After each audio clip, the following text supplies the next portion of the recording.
Isang sampal. Habang tinitahi mo ang danggal ng asawa, nilalapastangan na pala ito sa kama ng iba. Manahimik ka. Banta ng biyenan. Ang masakit, ang kahati niya, ay ang tinuring mong kapatid. Sa gitna ng karangyaan, ikaw ay basahan. Pero sa bawat pira-pirasong piraso tswa puso, may bagong bukas na usbong. Sino ang huling tatawa kapag ang lahat ay gumuho na? Kung mahal mo ang apelyido namin, mananahimik ka. Huwag kang mag-eskandalo rito, Wandeline. Isipin mo ang reputasyon ng pamilya Vergara bago mo pairalin ang iyong mga luha at kahibangan. Ang imaga salitang yon ni Doña Beatriz ay tila isang malupit na sampal na yumanig sa katinuan ni Wandeline sa loob ng masikip at malamig na banyo ng St. Luke's Medical Center. Ramdam niya ang mahigpit na pagkakahawak ng kanyang biyenan sa kanyang braso. Ang mga kuko nito ay tila bumaon sa kanyang balat. Ngunit ang hapdi nito ay walang-wala kumpara sa sugat na kasasabog lamang sa kanyang dibdib. Namamanhid ang kanyang mga paa at ang paligid ay tila umiikot habang ang amoy ng disinfectant sa ospital ay sumasakal sa kanyang hininga. Ilang oras lamang ang nakalilipas. Nasa loob pa siya ng kanilang tahimik na tahanan sa Forbes Park sa ilalim ng madilim na dilaw na ilaw ng kanyang sewing lamp.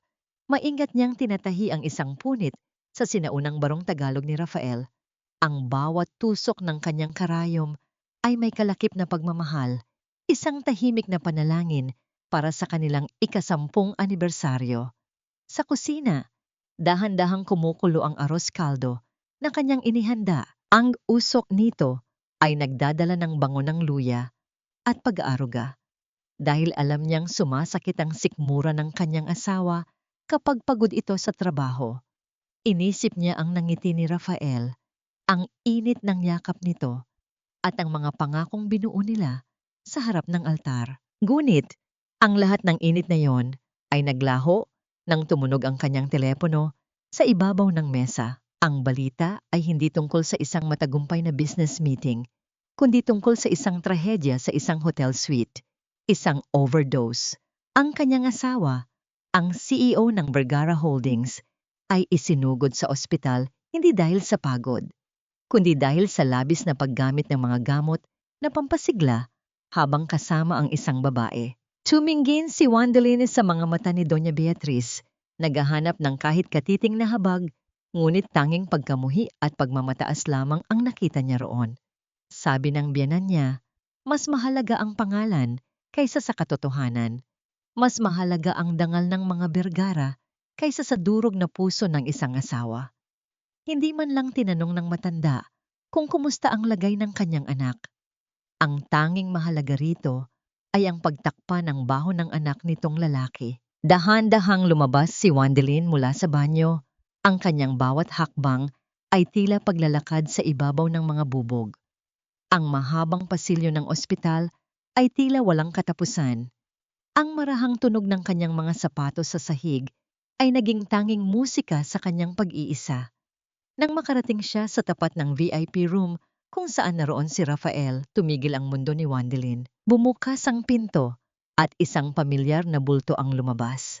Doon, sa gitna ng malamig na liwanag ng hallway, nakatayo si Selena Salcedo, ang babaeng itinuring niyang higit pa sa kaibigan, ang tinatawag niyang kapatid, ang laging yumayakap sa kanya sa tuwing may problema siya.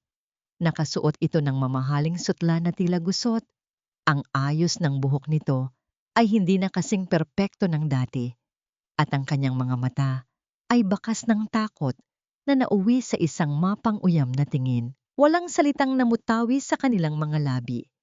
Ang katahimikan sa pagitan nila ay tila isang matalim na kutsilyo na humihiwa sa natitirang piraso ng pagkatao ni Wandeline. Ang bawat segundong dumadaan ay punong-puno ng pagtataksil. Nakita niya sa mga mata ni Selena ang katotohanang hindi kayang bigkasin ng kahit sinong saksi na ang babaeng ibinahagi niya ng kanyang mga sikreto ay ang babae ring kumuha ng kanyang asawa. Naramdaman ni Wandeline ang paglamig ng kanyang mga kamay. Ang kanyang lalamunan ay nanunuyo at ang bawat tibok ng kanyang puso ay tila isang malakas na pagtambol sa loob ng isang walang laman na silid. Gusto niyang sumigaw, Gusto niyang magtanong kung bakit, pero walang boses na lumabas. Ang kanyang mga luha ay tumangging pumatak, tila natuyo na sa tindi ng sakit. Nanatili siyang nakatayo roon, mag-isa sa gitna ng karangyaan at kasinungalingan, habang ang anino ni Selena ay unti-unting naglalakad palayo. Sa sandaling iyon, hindi lamang ang kanyang kasal ang natapos. Ang babaeng maingat na nag-aayos ng mga punit na tela, ang babaeng laging nagtatahi ng mga pagkakamali ng iba, ay naramdaman ang sarili niyang mga hibla na isa-isang nalalagot. Napatingin siya sa kanyang mga daliri na mayroon pang bakas ng pulang tinta mula sa dugong tumulo nang matusok siya ng karayom kanina. Ang sugat sa kanyang daliri ay maliit lamang, ngunit bakit tila ang buong katawan niya ay dumudugo? Sapat na ba ang pananahimik para mailigtas ang isang pamilyang matagal ng bulok sa loob? Hanggang kailan kayang tiisin ng isang puso ang bigat ng isang kasinungalingang binuo sa ngalan ng dangal? Ang bawat tibok ng orasan sa pader ng ospital ay tila isang mabigat na martilyo na tumatama sa sentido ni Wandelin. Sa gitna ng malamig at payapang pasilyo, pakiramdam niya ay isa siyang estranghero sa sarili niyang buhay. Ang kanyang mga kamay, nasanay sa paghawak ng pinakapino at pinakamahal na mga tela, ay nanginginig na ngayon habang nakapatong sa kanyang kandungan. Ang bango ng sampagitan na palaging suot ni Selena ay tila nakakabit pa rin sa kanyang balat. Isang amoy na dati ay nagbibigay sa kanya ng ginhawa, ngunit ngayon ay nagdudulot na ng matinding pagduwal. Hindi ko kailangan ng iyong awa, Wandelin, at lalong hindi ko kailangan ang iyong mga luha. Ang boses na iyon ay galing sa isang lalaking nakatayo sa dulo ng pasilyo. Si Alejandro Salcedo. Ang kanyang presensya ay tila nagpabigat sa hangin sa paligid. Nakasuot siya ng isang dekalidad na itim na Amerikana. Ang bawat tahi nito ay perpekto, katulad ng kanyang tindig na tila hindi natitinag ng kahit anong bagyo. Ang mabibigat at matikas na yabag ng kanyang mga sapatos sa makintab na sahig ay nagbibigay ng babala sa bawat taong nadadaanan niya. Siya ang asawa ni Selena, ang lelalaking kasing lamig ng yelo ang reputasyon sa mundo ng negosyo. Lumapit siya kay Wandelin at tumigil sa harap nito. Hindi siya yumuko. Hindi siya nagpakita ng kahit anong emosyon. Tumingin lang siya sa malayo. Tila binabasa ang mga kasinungalingang nakasulat sa mga pader ng puting gusaling ito. Your husband and my wife, they created a mess that could burn both our empires to the ground. Panimula ni Alejandro, ang kanyang boses ay malalim at walang bakas ng pag-aalinlangan. The merger between Vergara Holdings and Salcedo Logistics is the only thing keeping the stock stable. Kapag kumalat ang balitang ito, libo-libong pamilya ang mawawalan ng hanap buhay. And we both know, your mother-in-law will do anything to keep the crown, even if it means stepping on your broken heart. Dahan-dahang inianggat ni Wandelin ang kanyang paningin. Bakit mo ito sinasabi sa akin? I am just a wife, Mr. Salcedo.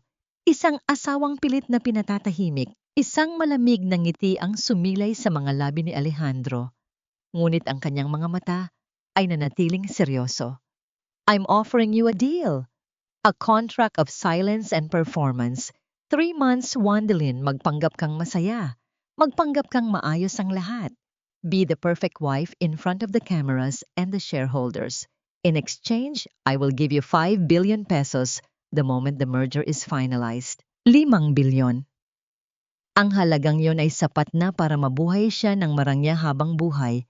Sapat na para talikuran ang lahat ng sakit. Ngunit para kay Wandelin, ang pera ay tila mga tuyong dahon lamang sa harap ng kanyang nadurog na pagkatao. Sa tingin mo ba ay mabibili ng pera ang dangal ko? Sa tingin mo ba ay kaya kong sikmurain na tumayo sa tabi ng taong sumira sa akin? Hindi ko binibili ang danggal mo. Mabilis na sagot ni Alejandro. I am buying your freedom. At higit sa lahat binibigyan kita ng pagkakataong mailigtas ang talagang mahalaga sa iyo. Mainggat na kinuha ni Alejandro ang isang itim na folder mula sa kanyang sekretarya na nakatayo sa malayo. Inabot niya ito kay Wandelin. Ang pagbuklat ng mga pahina ay naglikha ng isang marahang tunog na tila hudyat ng isang masamang balita. Sa loob nito ay mga dokumentong may tatak ng bangko, mga papeles ng sanla, mga pirma na pamilyar sa kanya. Nanlamig ang buong katawan ni Wandelin. Ang kanyang hininga ay tila tumigil sa kanyang lalamunan nang makita ang address na nakasulat sa dokumento. Iyon ang ancestral home ng mga Villafuerte sa Makati. Ang bahay kung saan siya lumaki, ang tanging alaala na iniwan ng kanyang yumaong ina, at ang tanging lugar kung saan ligtas na naninirahan ang kanyang amang may sakit. Rafael used your father's house as collateral for his gambling debts. And not just that house, Wandelin. Ang lahat ng pag-aari ng pamilya mo ay nakataya na ngayon dahil sa mga maling desisyon ng asawa mo. Paliwanag ni Alejandro, ang kanyang boses ay tila isang karayom na dahan-dahang bumaon sa puso ni Wandelin. If you don't take this deal, the bank will seize that house in less than 30 days. Saan mo dadalhin ang tatay mo? Sa kalsada? Habang ang asawa mo ay abala sa pagpapagaling para balikan ang aking asawa? Tinitigan ni Wandelin ang pirma ni Rafael sa ibaba ng pahina. Ang bawat kurba ng panulat nito ay tila isang lason na dahan-dahang kumakalat sa kanyang paningin. Hindi lang siya pinagtaksilan sa kama. Ibinenta rin ni Rafael ang huling piraso ng kanyang kasaysayan at ang kaligtasan ng kanyang ama. Naramdaman ni Wandelin ang pagbigat ng kanyang dibdib. Ang bawat pintig ng kanyang puso ay punong-puno ng puot at pait. Ang luha na kanina pa niya pinipigilan ay dahan-dahang gumuhit sa kanyang pisngi, ngunit hindi ito luha ng kahinaan. Ito ay luha ng isang pusong napagtanto na ang tanging paraan para mabuhay ay ang makipagkasundo sa dilim. Hinarap niya si Alejandro. Ang kanyang mga mata ay nag-aapoy sa gitna ng kanyang namumutlang mukha. Bakit mo ito ginagawa? You're also a victim here. Bakit kailangan mong protektahan ang negosyo higit sa iyong nararamdaman? Lumapit si Alejandro, sapat na para maramdaman ni Wandelin ang init ng presensya nito sa kabila ng lamig ng ospital. Dahil sa mundong ito, Wandelin, ang emosyon ay isang luho na hindi ko kayang bayaran. And I think it's time you realize that too. Iniwan ni Alejandro ang folder sa tabi ni Wandelin. Ang kanyang pag-alis ay kasing tahimik ng kanyang pagdating, ngunit ang iniwan niyang bigat ay tila isang bundok na dumagan sa balikat ng babae.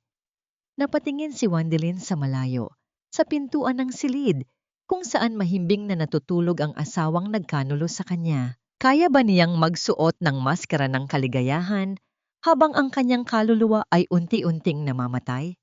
O ang kontratang ito ang magiging mitsa ng isang paghihiganti na walang sino man ang nakahanda?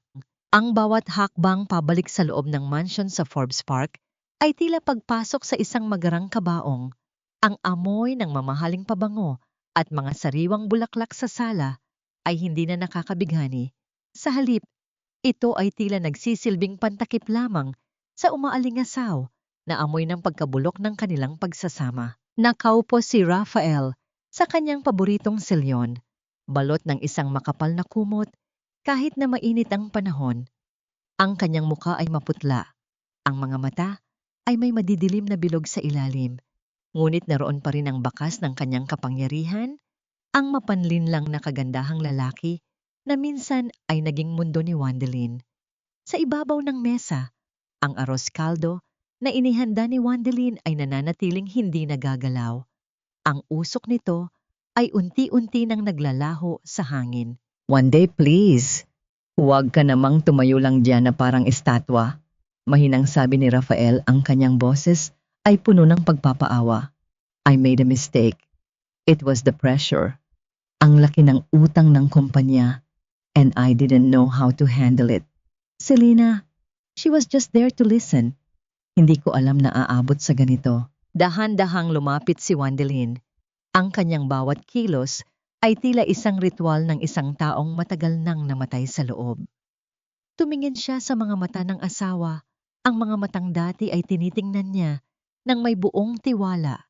Ngunit ngayon ay tila dalawang madilim na balon ng kasinungalingan. Business stress, Rafael? Isang hotel suite at overdose ang sagot sa stress mo? Ang boses ni Wandelin ay banayad, halos pabulong. Ngunit bawat salita ay may talim ng isang labaha. And you used my father's house. Isinangla mo ang tanging ala-ala ng nanay ko para lang sa mga utang mo sa sugal. Sandaling natigilan si Rafael. Isang guhit ng pagkagulat ang dumaan sa kanyang mukha bago ito napalitan ng pamilyar na maskara ng pagiging biktima. I was going to pay it back one day. It was a calculated risk. Kung natuloy lang ang deal noon, mababawi ko rin ang lahat. I did it for us. For our future. For us? O para sa inyo ni Selena? Eksaktong sa sandaling iyon, bumukas ang pinto ng silid at pumasok si Doña Beatriz. Ang kanyang tindig ay tuwid. Ang kanyang muka ay tila sementadong walang emosyon. Lumapit siya kay Rafael at hinawakan ang balikat nito bago ibinalaling ang matalim na tingin kay Wandelin. Enough of this drama, Wandelin. Rafael is home to recover, not to be interrogated. Utos ng matanda. Maghanda ka na. We have a dinner tonight with the board members. Kailangan nilang makita na ang pamilya Vergara ay buo at matatag. Make sure your makeup hides those tired eyes. Ayokong magmukha kang kaawa-awa sa harap nila. Napako ang tingin ni Wandelin sa kanyang biyenan. Ang utang na loob na palaging isinusumbat sa kanya ay tila isang mabigat na tanikala na lalong humihigpit sa bawat sandali. Tumalikod siya ng walang kibo. Ang kanyang puso ay tila isang piraso ng telang paulit-ulit na ginugupit. Pumasok siya sa banyo para maghanda. Ngunit bago pa man niya maisara ang pinto, narinig niya ang marahang pag-vibrate ng telepono ni Rafael na naiwan sa gilid ng silyon. Ang liwanag ng screen ay nagbigay ng anino sa madilim na sulok ng silid. Mula sa kanyang kinatatayuan, malinaw niyang nakita ang pangalang lumabas sa notification, Selena. Hindi nakatiis si Wandelin. Sa gitna ng katahimikan ng silid, habang si Doña Beatriz ay abala sa pakikipag-usap sa isang kasambahay sa labas, dahan-dahang lumapit si Wandelin.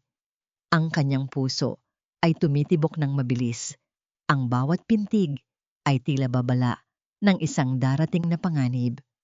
Binasa niya ang mensaheng lumitaw sa screen, isang mensaheng hindi para sa kanyang mga mata. Don't worry, hon. The documents are ready. Once Wandelin signs the charity fund papers tonight, lahat ng kasalanan mo ay mapupunta sa kanya. We just need to play our parts a little longer. I love you. Naramdaman ni Wandelin ang biglang paglamig ng kanyang dugo. Ang kanyang mga tuhod ay nanginig at kinailangan niyang humawak sa gilid ng mesa upang hindi matumba. Ang lason ay hindi lamang nasa kama. Ang lason ay nasa bawat plano, sa bawat salitang binitawan ni Rafael sa kanya kanina. Balak nilang gawin siyang pain, ang alay para sa kanilang kaligtasan. Ay isang marahang tunog ng pagpihit ng doorknob ang nagpabalik sa kanya sa realidad. Mabilis siyang lumayo sa telepono at pumasok sa banyo bago pa man siya mahuli ni Rafael. Sa loob ng maliit at malamig na espasyo, hinarap ni Wandelin ang sarili sa salamin. Ang babaeng nakikita niya ay hindi na ang mahiyaing Wandelin na laging nakayuko. Sa gitna ng takot at pighati, isang bagong apoy ang nagsisimulang mag-alab sa kanyang mga mata. Isang tanong ang paulit-ulit na umaalingaw-ngaw sa kanyang isipan, kasing talim ng karayom na tumatagos sa kanyang kaluluwa. Hanggang saan ang kayang gawin ng isang asawa kapag nalaman niyang ang taong pinangakuan niya ng habang buhay ang siya palang humuhukay ng sarili niyang libingan? Lumuhod ka, Wandelin. Ang utos na yon ni Doña Beatriz ay bumasag sa katahimikan ng malawak na silid tulugan, kasing lamig ng hanging nanggagaling sa aircon. Nakatayo ang matanda sa tapat ng kama kung saan nakasandal si Rafael. Ang kanyang mukha ay tila isang maskara ng bakal na walang puwang para sa kahit anong awa. Ang sikat ng araw na tumatagos sa mga kurtinang sutla ay tila isang mapanghusgang liwanag na naglalantad sa bawat lamat ng pagkatao ni Wandelin. Kakalabas lang ni Wandelin mula sa walk-in closet, bit-bit ang mga damit na gagamitin ni Rafael para sa gagawing pagtitipon sa gabi. Natigilan siya, ang kanyang mga kamay ay humigpit sa tela ng mamahaling polo shirt. Mama, ano pong ibig ninyong sabihin? Huwag kang magpanggap na tila wala kang alam. Pagpapatuloy ni Doña Beatriz, ang kanyang mga mata ay naniningkit sa galit. Kung naging maayos kang asawa, kung hindi ka naging abala sa mga basahang renayan at nagtuon ng pansin sa pangangailangan ng iyong asawa, hindi siya lalabas para maghanap ng aliw. Ang pagkakasakit ni Rafael, ang kahihiyang idinulot nito sa pamilya, lahat ng yan ay dahil sa pagkukulang mo bilang babae. Naramdaman ni Wandelin ang biglang pag-akyat ng init sa kanyang dibdib, isang halu-halong emosyon ng galit at matinding pait. Tumingin siya kay Rafael, umaasang kahit paano ay ipagtatanggol siya nito. Ngunit ang kanyang asawa ay nanatiling nakatingin sa malayo, tila mas interesado sa tanawin sa labas ng bintana kaysa sa pag-apak sa dangal ng kanyang asawa. Utang mo sa amin ang lahat, Wandelin. Dagdag pa ng matanda. Ang kanyang boses ay naging isang matalim na bulong. Nakalimutan mo na ba kung sino ang nagbayad ng mga utang ng ama mo noong mamatay ang iyong ina? Nakalimutan mo na ba kung sino ang nagbigay sa iyo ng pangalang Vergara para hindi ka magmukhang pulubi sa Makati? Ang utang na loob mo sa amin ay hindi mababayaran ng kahit anong sakripisyo. Ngayon, lumuhod ka at humingi ka ng tawad sa iyong asawa dahil sa iyong kapabayaan. Dahan-dahang nanghina ang mga tuhod ni Wandelin, hindi dahil sa pagsunod, kundi dahil sa bigat ng mga salitang tila mga tanikalang pumupulupot sa kanyang leeg. Ang bawat salita tungkol sa kanyang ama at sa kanilang kahapon ay tila mga latigo na tumatama sa kanyang sugatang kaluluwa. Ang marahang pagdaiti ng kanyang mga tuhod sa malamig na marmol na sahig ay naglikha ng isang pakiramdam ng ganap na pagkatalo. Sorry? Sorry, Rafael. Mahinang sambit ni Wandelin, ang kanyang boses ay halos hindi marinig sa gitna ng kanyang pagsikip ng dibdib. Ang kanyang mga mata ay nakatuon sa sahig, pinagmamasdan ang sariling refleksyon sa makintab na bato. Isang babaeng durog, tila isang pirasong tela na wala ng halaga. Isang mapanguyam na ngiti ang sumilay sa mga labi ni Doña Beatriz. Diyan ka nababagay, Wandelin, sa ibaba. Huwag mong kakalimutan na hanggat suot mo ang apelyido namin, pag-aari ka namin. Ngayon, tapusin mo ang pag-aayos sa kanya. Ayokong makita ang kahit anong bahid ng dumi sa mukha ng pamilyang ito. Nang makaalis ang matanda, nanatili si Wandelin sa kanyang kinaluluhuran. Ang bawat segundo ng katahimikan ay tila 1,000 karayom na tumutusok sa kanyang balat. Naramdaman niya ang marahang paggalaw ni Rafael sa kama, ang pagkuskus ng kumot sa kutsyon, ngunit hindi nito hinawakan ang kanyang balat o tinulungan siyang tumayo.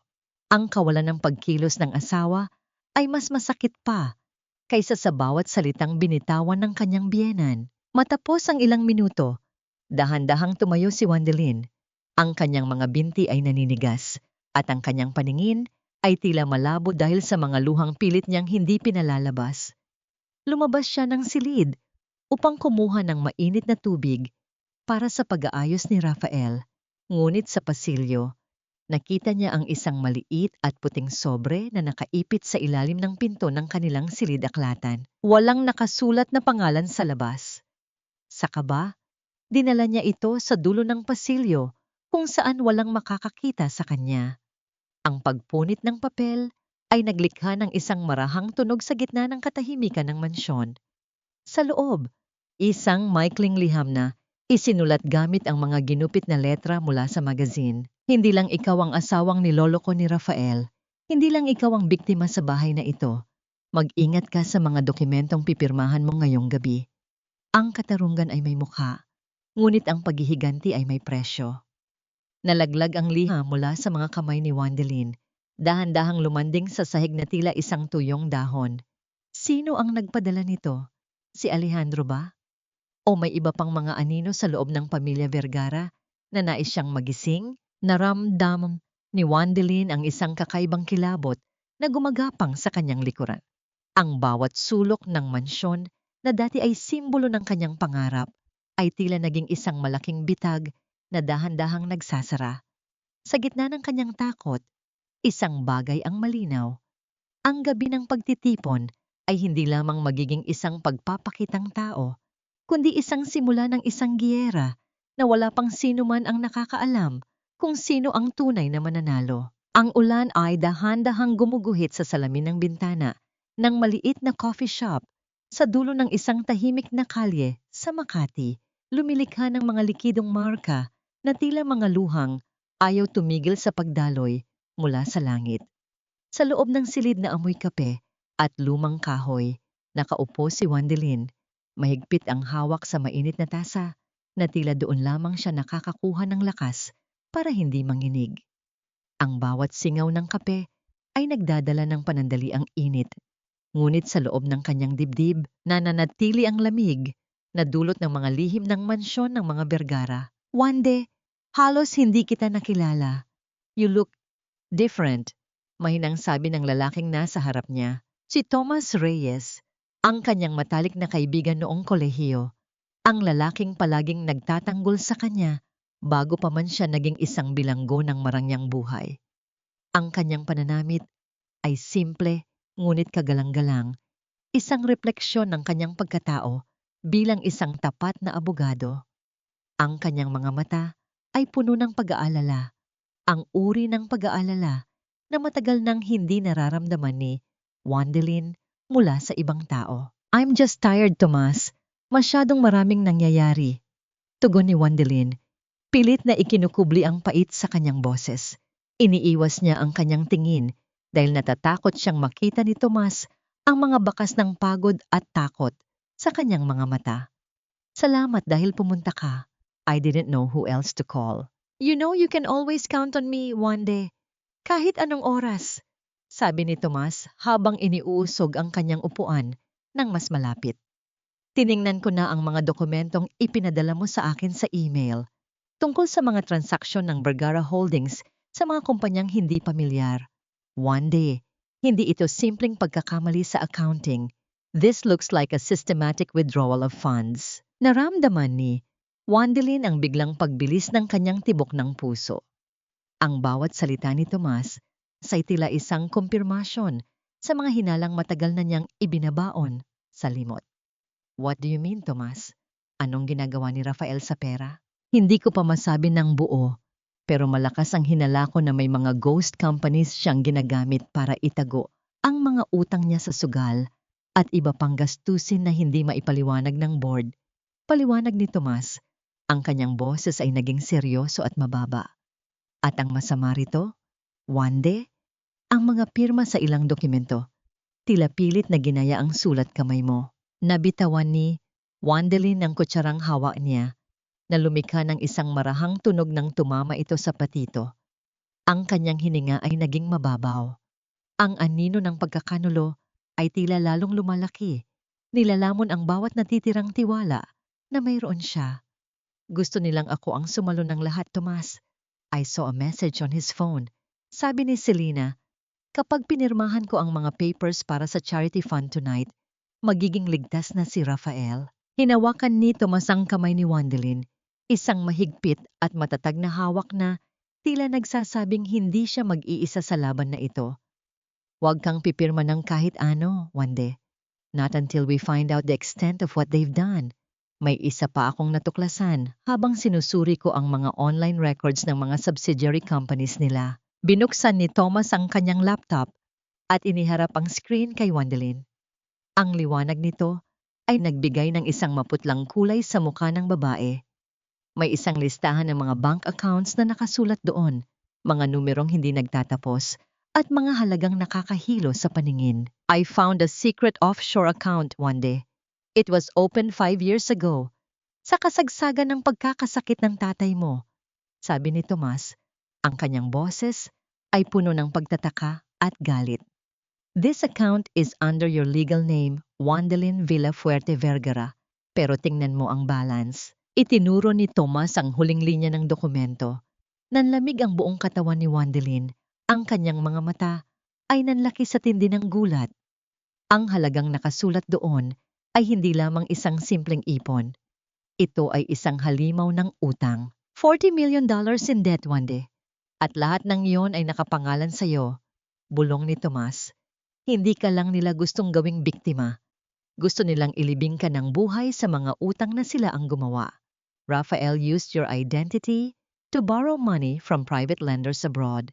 If this goes public, or if the creditors decide to collect, ikaw ang mananagot sa lahat ng ito, hindi siya. Naramdaman ni Wandelin ang pagguho ng mundo sa kanyang paligid. Ang mga tinig sa coffee shop ay tila naging malabo at ang tanging naririnig niya ay ang malakas na pagtambol ng kanyang sariling puso sa loob ng kanyang mga tainga. Ang asawang inalagaan niya, ang pamilyang pinagsilbihan niya ng may buong katapatan ay matagal na palang gumagawa ng bitag para sa kanya. Isang bitag na gawa sa ginto, ngunit may lason sa bawat dulo. Paano niya malalabanan ang isang kaaway na matagal nang nagnakaw ng kanyang pagkatao bago pa man siya magsimulang lumaban? Sa gitna ng dilim, mayroon pa nga bang puwang para sa liwanag o ang anino ng kahapon ay sapat na para tuluyan siyang malunod? Ang liwanag ng mga crystal na chandelier sa malawak na ballroom ng Manila Hotel ay tila libu-libong mga bituin na bumagsak mula sa langit.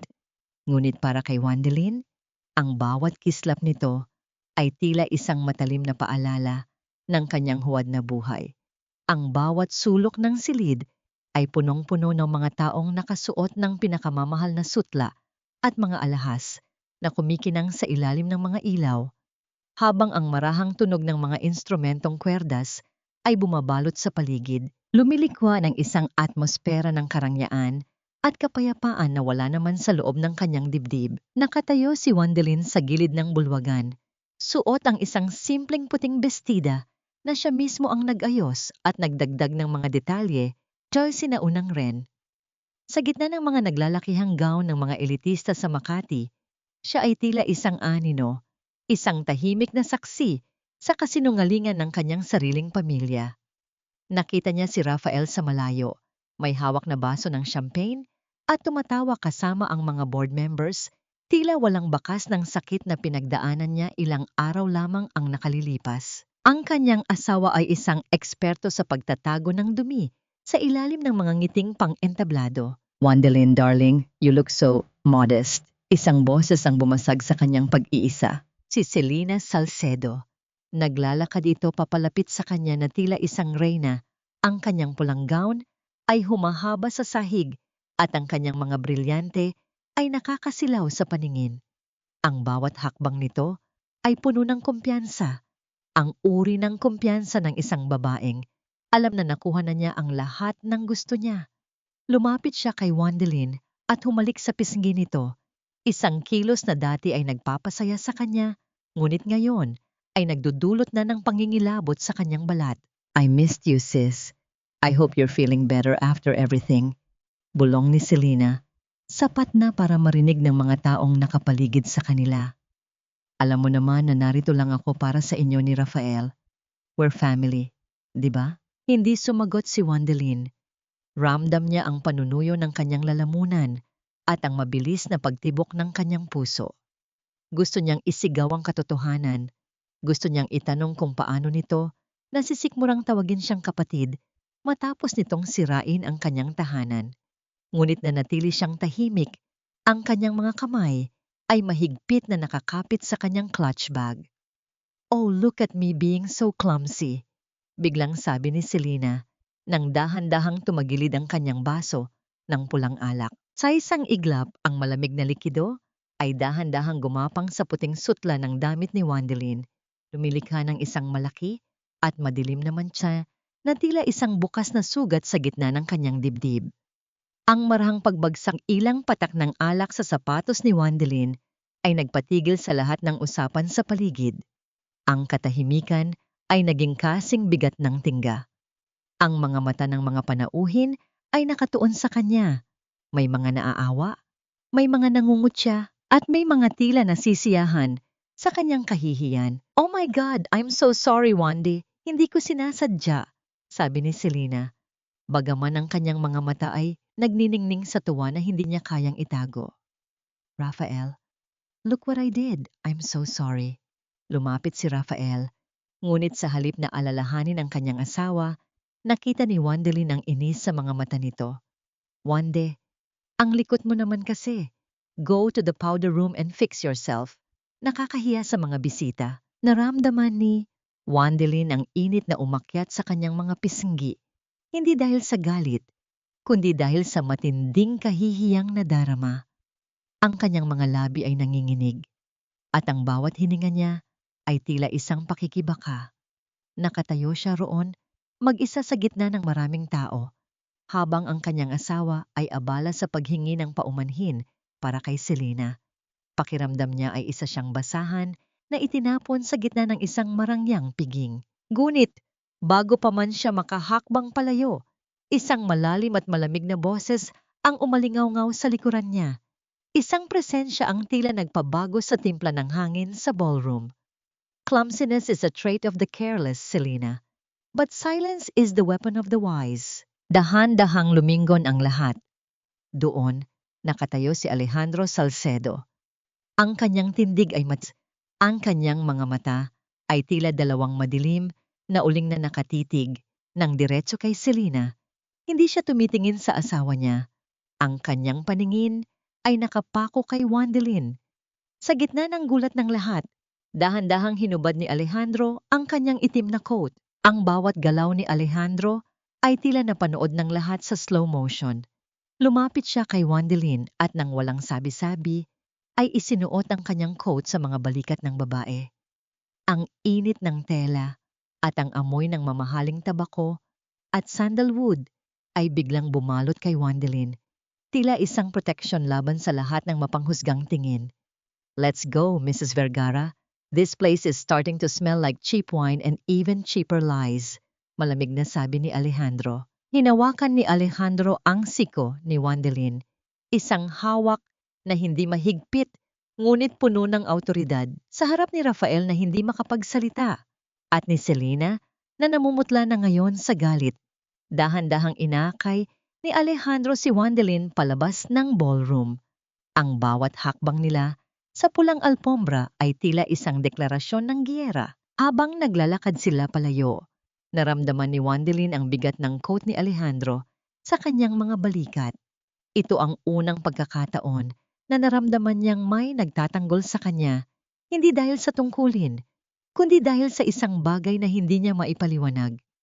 Napatingin siya sa gilid ng mukha ni Alejandro at isang tanong ang naglaro sa kanyang isipan. Isang tanong na nagdulot ng isang kakaibang pintig sa kanyang puso. Sino nga ba ang tunay niyang kaanib sa mundong ito ng mga trader? At ano ang kapalit ng proteksyong ito na tila kasing init ng apoy, ngunit kasing delikado ng gabi? Ang init na nagmumula sa coat ni Alejandro ay tila isang bakod na naghihiwalay kay Wandelin mula sa malupit na mundo sa labas. Sa loob ng marangyang sasakyan na bumabagta sa madilim at basang mga kalsada ng Makati, ang tanging naririnig ay ang marahang paghampas ng hangin sa salamin at ang banayad na pag-andar ng makina na tila isang mahinahong kanta sa gitna ng gabi. Ang bawat butil ng ulan ay nag-uunahang gumuhit sa bintana, lumilikha ng mga malabong anino na sumasayaw sa mukha ni Wandelin. Nakatitig siya sa labas, ngunit ang kanyang isipan ay naiwan pa rin sa ballroom. Nararamdaman pa rin niya ang lamig ng alak sa kanyang balat, ang hiyaw ng tawa ni Selena, at ang kawalan ng kibo ni Rafael. Sa tabi niya, si Alejandro ay nanatiling tahimik. Ang kanyang mga kamay ay matatag na nakahawak sa manibel. Ang bango ng sandalwood at mamahaling tabako na kumapit sa kanyang coat ay dahan-dahang pumapasok sa bawat hininga ni Wandelin, nagbibigay ng isang uri ng kalmado na matagal na niyang hindi nararamdaman. Bakit mo ginawa yon? Mahinang tanong ni Wandelin. Ang kanyang boses ay bahagyang nanginginig. You didn't have to protect me. Mapapahamak ka lang sa ginawa mo kay Selena. Bahagyang lumingon si Alejandro. Ang liwanag mula sa mga streetlights ay dumadaan sa kanyang matatalim na mga mata. Selena needs to be reminded that her stage is not everywhere. At ikaw, hindi ka dapat hinahayaang maging biktima sa harap ng maraming tao. You are a Villafuerte. Your family's name used to mean something long before the Vergaras bought their way into high society. Napayuko si Wandelin, pinagmamasdan ang kanyang mga kamay na nakapatong sa kanyang kandungan. Ang mga daliri niya ay may maliliit at magaspang na bahagi, magabakas ng libu-libong oras ng paghawak sa karayom, ng pagtatahi ng mga telang luma at marupok. Sa gitna ng dilim, naramdaman niya ang titig ni Alejandro na bumaba sa kanyang mga kamay. Ang mega kamay na ito, panimula ni Alejandro, ang boses niya ay naging mas malalim at tila may halong lungkot. Marami na silang tinahi, marami na silang inayos na sira. Pero Wandelin, may mga bagay na kahit gaano mo kagaling tahiin, hindi na dapat binabalikan ang orihinal na anyo. Dahan-dahang inabot ni Alejandro ang kamay ni Wandelin. Ang pagdaiti ng kanyang mainit at malaking palad sa nanginginig na mga daliri ng babae ay tila nagpadaloy ng isang kuryente na nagpahinto sa mundo ni Wandelin. Hindi ito isang mapang-angking hawak, ito ay isang pagkilala. Hinawakan ni Alejandro ang mga bahaging may kalyo sa dulo ng mga daliri ni Wandelin. Dahan-dahang hinahaplos ang mga ito na tila binabasa ang bawat sakripisyong pinagdaanan niya. You and I, we are the same, Wandelin. Bulong ni Alejandro habang nananatiling nakatingin sa kalsada, ngunit hindi binibitawan ang kanyang kamay. We both love people who didn't know how to value loyalty. We both spent years repairing hearts that were never ours to begin with. But look at you. Ang ganda ng mga gawa mo, pero ang sarili mo, hinayaan mong maging punit-punit. Naramdaman ni Wandelin ang isang malaking bara sa kanyang lalamunan. Ang bawat salita ni Alejandro ay tila tumatama sa pinakamalambot na bahagi ng kanyang kaluluwa. Sa loob ng 10 taon, walang sino mang tumingin sa kanyang mga kamay at nakakita ng kanyang hirap. Ang nakikita lang ni Rafael ay ang tapos na produkto, ang maayos na damit, ang perpektong asawa. Pero si Alejandro, ang lalaking ito na itinuturing na malupit at walang puso, ang nakakita sa mga sugat na idinulot ng kanyang pagmamahal. I just wanted to keep my family together, Alejandro. Hikbi ni Wandelin, ang unang patak ng luha ay tuluyan ng kumawala. I thought if I worked hard enough, if I stayed silent enough, everything would be okay. Ang pananahimik ay hindi palaging kabutihan, Wandelin. Minsan, ito ay pakikipagsabwatan sa sarili mong pagkawasak. Sagot ni Alejandro. Dahan-dahan niyang binitawan ang kamay ni Wandelin, ngunit ang init nito ay nanatiling nakaukit sa kanyang balat. 3 months, gampanan mo ang papel mo, and after that, I will make sure you never have to hold a needle to fix someone else's mistake ever again. Huminto ang sasakyan sa tapat ng madilim na gate ng mansyon ng mga Bergara. Ang mga ilaw sa loob ay patay na. Tila isang babala ng kawalan ng buhay na naghihintay sa kanya roon. Inayos ni Wandelin ang coat ni Alejandro sa kanyang balikat. Tila ayaw pa niyang humiwalay sa proteksyong ibinibigay nito. Bago siya bumaba, lumingon siya kay Alejandro. Bakit mo talaga ako tinutulungan? Is it just for the merger? Tumingin si Alejandro ng diretso sa kanyang mga mata. Sa unang pagkakataon, nakita ni Wandelin ang isang bitak sa malamig na pader ng lalaki.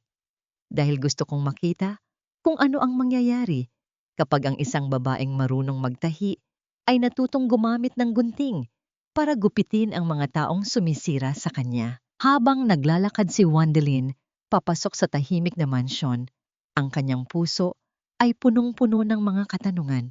Ngunit habang hawak-hawak niya ang coat ni Alejandro, naramdaman niya ang isang kakaibang lakas na hindi niya naramdaman noon.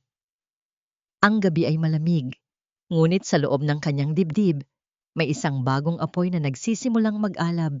Isang apoy na hindi lamang para sa pagtitiis, kundi para sa isang pagbabagong hindi na mapipigilan. Nang makapasok siya sa kanyang silid, nakita niya si Rafael na mahimbing na natutulog, tila walang kamalay-malay sa bagyong dinala niya sa kanyang asawa. Ngunit sa ilalim ng una ni Rafael, may isang bagay na bahagyang nakasilip, isang kulay gintong susi na hindi kailanman nakita ni Wandelin noon. Ang susing iyon ay tila tumatawag sa kanya, isang bagong lihim na naghihintay na mabuksan sa gitna ng kadiliman. Hindi mo na kailangang mag-alala sa bahay ng tatay mo, Wandelin. Ibinenta ko na ang lahat. Wala ka nang babalikan. Ang mega salitang yon ni Rafael na binigkas niya habang maingat na nag-aayos ng kanyang kurbata sa harap ng salamin kinabukasan, ay tila isang malupit na hatol ng kamatayan para sa huling piraso ng kaligayahan ni Wandelin. Nanigas si Wandelin sa kanyang kinatatayuan, hawak-hawak ang isang lumang scarf na balak niyang dalhin sa kanyang ama sa ospital. Ang sikat ng araw na pumapasok sa silid ay tila nawalan ng liwanag, at ang bawat hininga niya ay naging kasing bigat ng tingga. Anong sinabi mo? Halos hindi lumabas ang boses ni Wandelin. Ang kanyang mga kamay ay nagsimulang manginig, at ang scarf ay dahan-dahang nalaglag sa sahig, tila isang huling hudyat ng pagsuko. The bank already took the ancestral house, Wande. I couldn't stop it.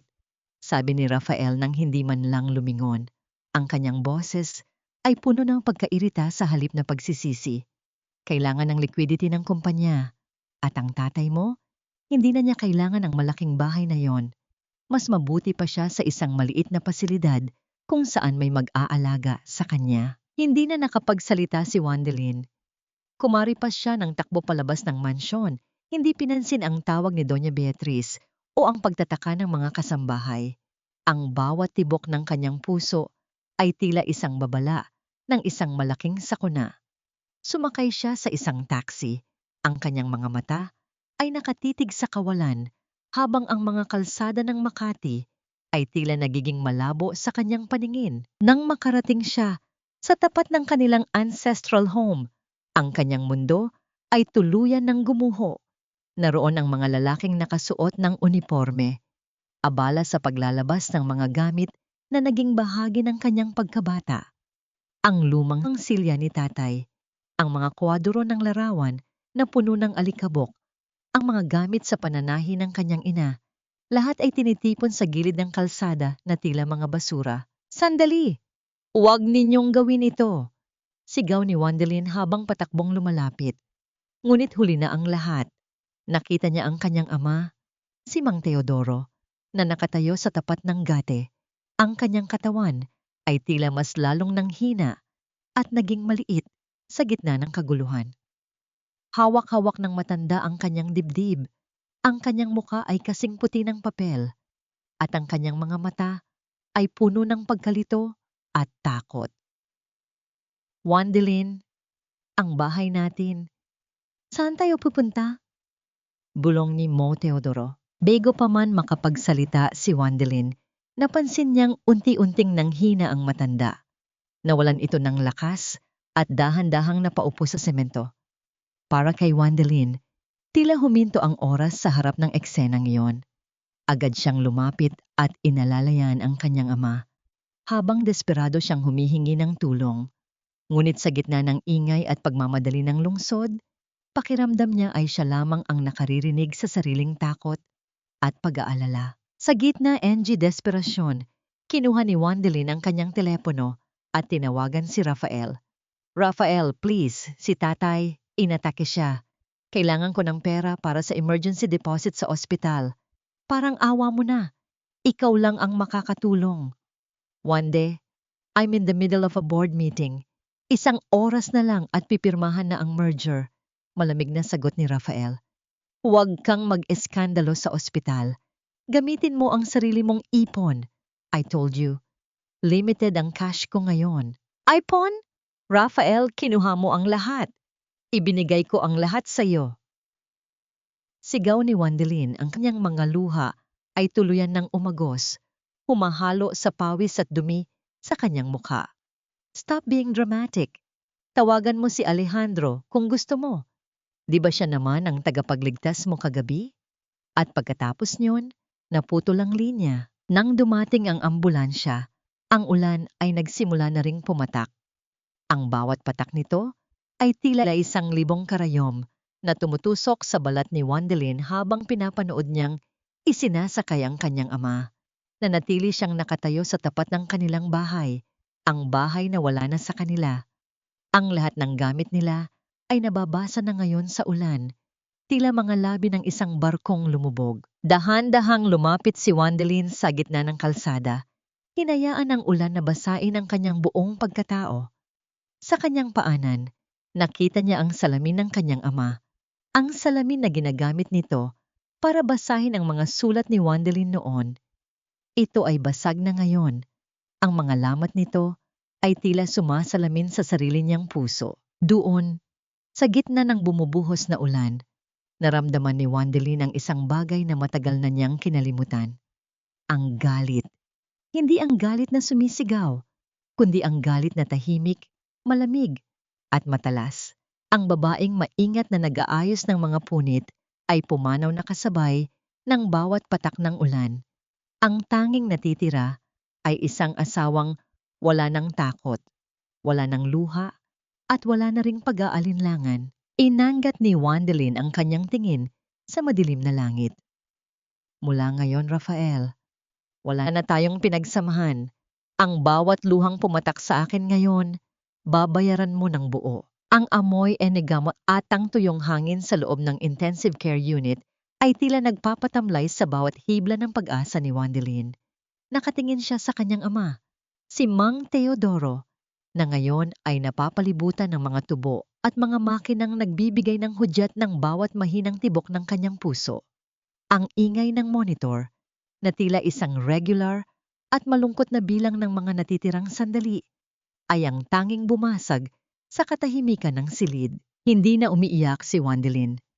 Ang kanyang mga mata ay tuyo na. Ngunit ang mga ito ay may kakaibang kinang na tila isang matalas na patalim. Ang kanyang basang damit mula sa ulan kanina ay napalitan na ng isang tuyong hospital gown na ibinigay ng mga nurse. Ngunit ang lamig sa kanyang buto ay hindi pa rin na nawawala. Ang galit ay isang mabisang panggatong, ngunit maaari ka nitong sunugin kung hindi mo alam kung paano ito kontrolin. Hindi na kailangang lumingon ni Wandelin para malaman kung sino ang nagsalita. Ang boses na yon na kasing lalim ng gabi at kasing lamig ng bakal ay pamilyar na sa kanya. Nakatayo si Alejandro Salcedo sa may pintuan. Ang kanyang mga kamay ay nasa bulsa ng kanyang pantalon at ang kanyang titig ay nakapako sa mahimbing na tulog ni Mang Teodoro. Nandito ka ba para singgilin ako sa code na ipinahiram mo o para panoorin ang pagkatalo ko? Tanong ni Wandelin. Ang kanyang boses ay walang bakas ng emosyon. Lumapit si Alejandro. Ang kanyang bawat hakbang ay tila isang maingat na paggalaw sa isang board ng chess. Nandito ako dahil alam kong sa sandaling ito, handa ka na. Ang kontrata, Wandelin, isang pirma mo lang at sisiguraduhin kong ang mga pinakamahusay na doktor ang titingin sa tatay mo. Ang bahay niyo sa Makati? Mabibili ko yon bago sumikat ang araw. Dahan-dahang humarap si Wandelin kay Alejandro. Hindi lang pera o bahay ang gusto ko, Alejandro, mahinang ngunit matatag niyang sabi. Gusto kong harapin nila ang bunga ng lahat ng ginawa nila. Gusto kong makita silang managot at maranasan ang sakit na matagal nilang ipinataw sa akin. Sandali siyang tumingin sa dokumento bago muling itinuon ang tingin kay Alejandro. Kung pipirma ako rito, gusto kong maging bahagi ng laban. Hindi para maghiganti, kundi para matiyak na lalabas ang buong katotohanan. Isang maliit at makabuluhang ngiti ang sumilay sa mga labi ni Alejandro. Inabot niya ang isang gintong fountain pen at ang dokumentong magbabago sa tadhana ni Wandelin. Ang tunog ng paggasgas ng panulat sa papel ay tila isang huling hudyat ng pagpanaw ng mahiyaing si Wandelin. Sa bawat kurba ng kanyang pirma, itinanim niya ang kanyang sumpa. 3 months, Wandelin. Magpanggap kang sunod-sunuran. Magpanggap kang nasasaktan pa rin. Maging anino ka sa loob ng pamamahay nila habang kinukuha natin ang bawat ebidensya ng kanilang pagkakasala. Bulong ni Alejandro habang kinukuha ang papel. Tutulungan kita, hindi dahil mabuti akong tao, kundi dahil gusto kong makita ang isang obra maestra ng paghihiganti. Nang gabing iyon, bumalik si Wandelin sa mansyon ng mga Vergara. Ang bawat hakbang niya sa malawak na hagdanan ay tila pagpasok sa lungga ng mga lobo. Nakita niya si Rafael sa sala, nagdiriwang kasama si Doña Beatriz dahil sa tagumpay ng paunang pirmahan ng merger. Ang tawanan nila ay tila mga tinik na pilit na bumaon sa pandinig ni Wandelin. Oh, nandito na pala ang ating martir na asawa. Panggutya ni Doña Beatriz habang humihigop ng tsaa. Kumusta ang tatay mo? O baka naman naghahanap ka lang ng atensyon kaya ka nag-eskandalo kanina sa ulan? Hindi sumagot si Wandelin. Yumuko siya. Pilit na ipinapakita ang isang durog na anyo. Ngunit sa ilalim ng kanyang buhok, ang kanyang mga mata ay matalas na nagmamasid. Pumasok siya sa kanilang silid ni Rafael. Ang bawat dekorasyon doon, ang bawat mamahalin na gamit, ay tila mga alaala ng kanyang pagkakaalipin. Lumapit siya sa kanilang malaking wedding photo na nakasabit sa dingding. Isang larawan ng 2 taong tila masaya, ngunit puno ng lihim. Hinawakan niya ang gilid ng frame. Naalala niya ang gintong susi na nakita niya sa ilalim ng una ni Rafael. Alam niyang may itinatago ang asawa niya sa loob ng silid na ito. Isang bagay na mas mahalaga pa sa kanyang buhay. Dahan-dahan niyang inalis ang larawan mula sa dingding. Ang marahang pagtama ng frame sa kutsyon ay hindi lumikha ng ingay.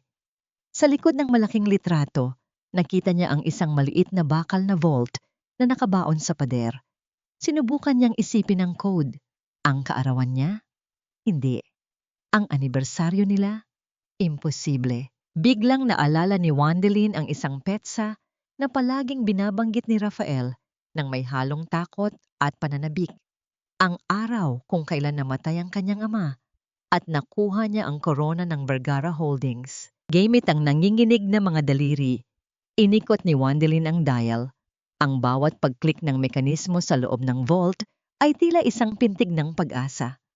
Sa huling numero, isang marahang tunog ng pagbukas ang narinig.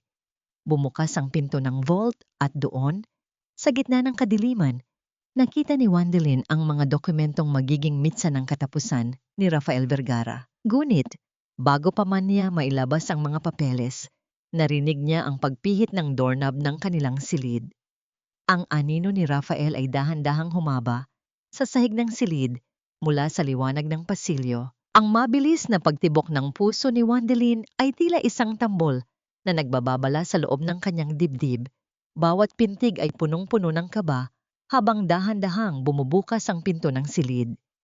Sa isang mabilis at maingat na galaw, naisara niya ang maliit na pinto ng vault at muling isinabit ang kanilang malaking wedding photo.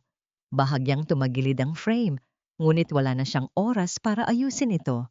Mabilis siyang naupo sa sahig, sa tabi ng kama, at kinuha ang isa sa mga lumang tela na kunwari ay inaayos niya. Wandelin, bakit ang dilim dito? Ang boses ni Rafael ay may halong hinala. Kasing lamig ng hanging pumasok mula sa pasilyo. Inabot ni Rafael ang switch at ang biglang pagliwanag ng silid ay tila isang pagsalakay sa mga mata ni Wandelin. Nanatiling nakayuko ang babae, hinahayaan ang kanyang buhok, natakpan ang kanyang muka na bakas pa rin ng panginginig. Inaayos ko lang ang mga gamit ko, Rafael. Hindi ko namalayan ng oras. Lumapit si Rafael.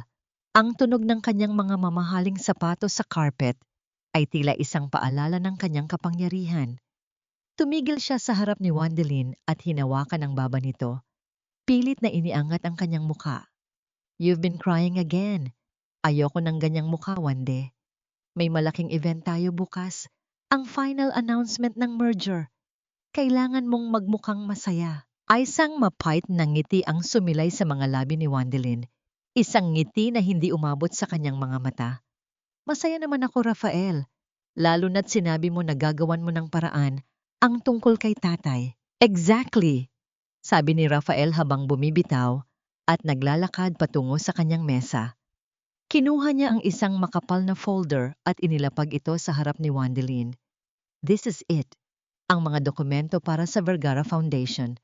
Kapag pinirmahan mo ito bilang head of charity, maililipat natin ang mga pondo para sa hospital bills ng tatay mo at para mabawi ang ancestral house nyo nang hindi kino-question ng board. This is for us, Wande. Para sa pamilya natin. Tining na ni Wandelin ang mga papeles. Ang bawat salitang nakasulat doon ay tila mga anino ng kasinungalingan. Alam niya, batay sa impormasyon ni Tomas, na ang dokumentong ito ang magiging basehan para idiin siya sa kasong plunder at embezzlement. Ito ang kanyang death warrant na binalot sa pangako ng pag-ibig. Pinapirma mo na ba ito kay Mama? O kay Selena? Tanong ni Wandelin. Ang kanyang boses ay nananatiling mahinahon sa kabila ng bulyaw ng kanyang konsensya. Selena has nothing to do with this one day. At si Mama, alam mo namang ikaw ang gusto niyang humawak nito para matuto ka sa negosyo. Sagot ni Rafael. Ang kanyang boses ay puno ng tamis na tila lason na binalot sa asukal. Trust me, Hon. Just sign it and everything will go back to normal. Dahan-dahang kinuha ni Wandelin ang ballpen. Naramdaman niya ang titig ni Rafael sa kanyang batok, tila isang mandaragit na naghihintay sa kanyang biktima na mahulog sa bitag. Ngunit sa ilalim ng mesa, ang kabilang kamay ni Wandelin ay nakakuyom ng mahigpit. Naalala niya ang mga dokumentong nakita niya sa vault, ang mga ebidensya na si Rafael mismo ang nag-utos na nakawin ang pagkakakilanlan niya. Ay isang marahang tunog ng paggasgas ng panulat sa papel ang narinig sa loob ng tahimik na silid. Pinirmahan ni Wandelin ang bawat pahina. Ngunit sa bawat pirma, may isang maliit at halos hindi mapapansing marka siyang inilalagay sa tabi ng kanyang pangalan. Isang sekretong senyales na itinuro sa kanya ni Thomas para patunayan sa korte balang araw na ang mga pirma ay ginawa sa ilalim ng pamumuwersa. There. Tapos na, sabi ni Wandelin habang iniaabot ang folder. Kinuha ni Rafael ang mga papeles nang may matinding pananabik. Ang kislap sa kanyang mga mata ay hindi para sa kaligtasan ng biyenan, kundi para sa sarili niyang kalayaan mula sa mga utang. Good girl. Now, get some rest. I want you beautiful tomorrow. This is the start of our new life. Nang lumabas si Rafael ng silid, bit-bit ang mga dokumento. Naiwan si Wandelin sa gitna ng katahimikan. Huminga siya ng malalim. Ang kanyang dibdib ay tila lalabas sa sobrang kaba at galit. Tumayo siya at lumapit sa wedding photo na bahagyang nakatabingi pa rin. Inayos niya ito ng dahan-dahan. Ang kanyang mga daliri ay humahaplos sa mukha ni Rafael sa larawan. Tama ka, Rafael. This is the start of a new life. Bulong ni Wandelin sa hangin. Ang kanyang boses ay puno ng determinasyon. Pero hindi sa paraang iniisip mo. Sa gitna ng kadiliman, kinuha ni Wandelin ang kanyang itinagong cellphone sa ilalim ng kutsyon.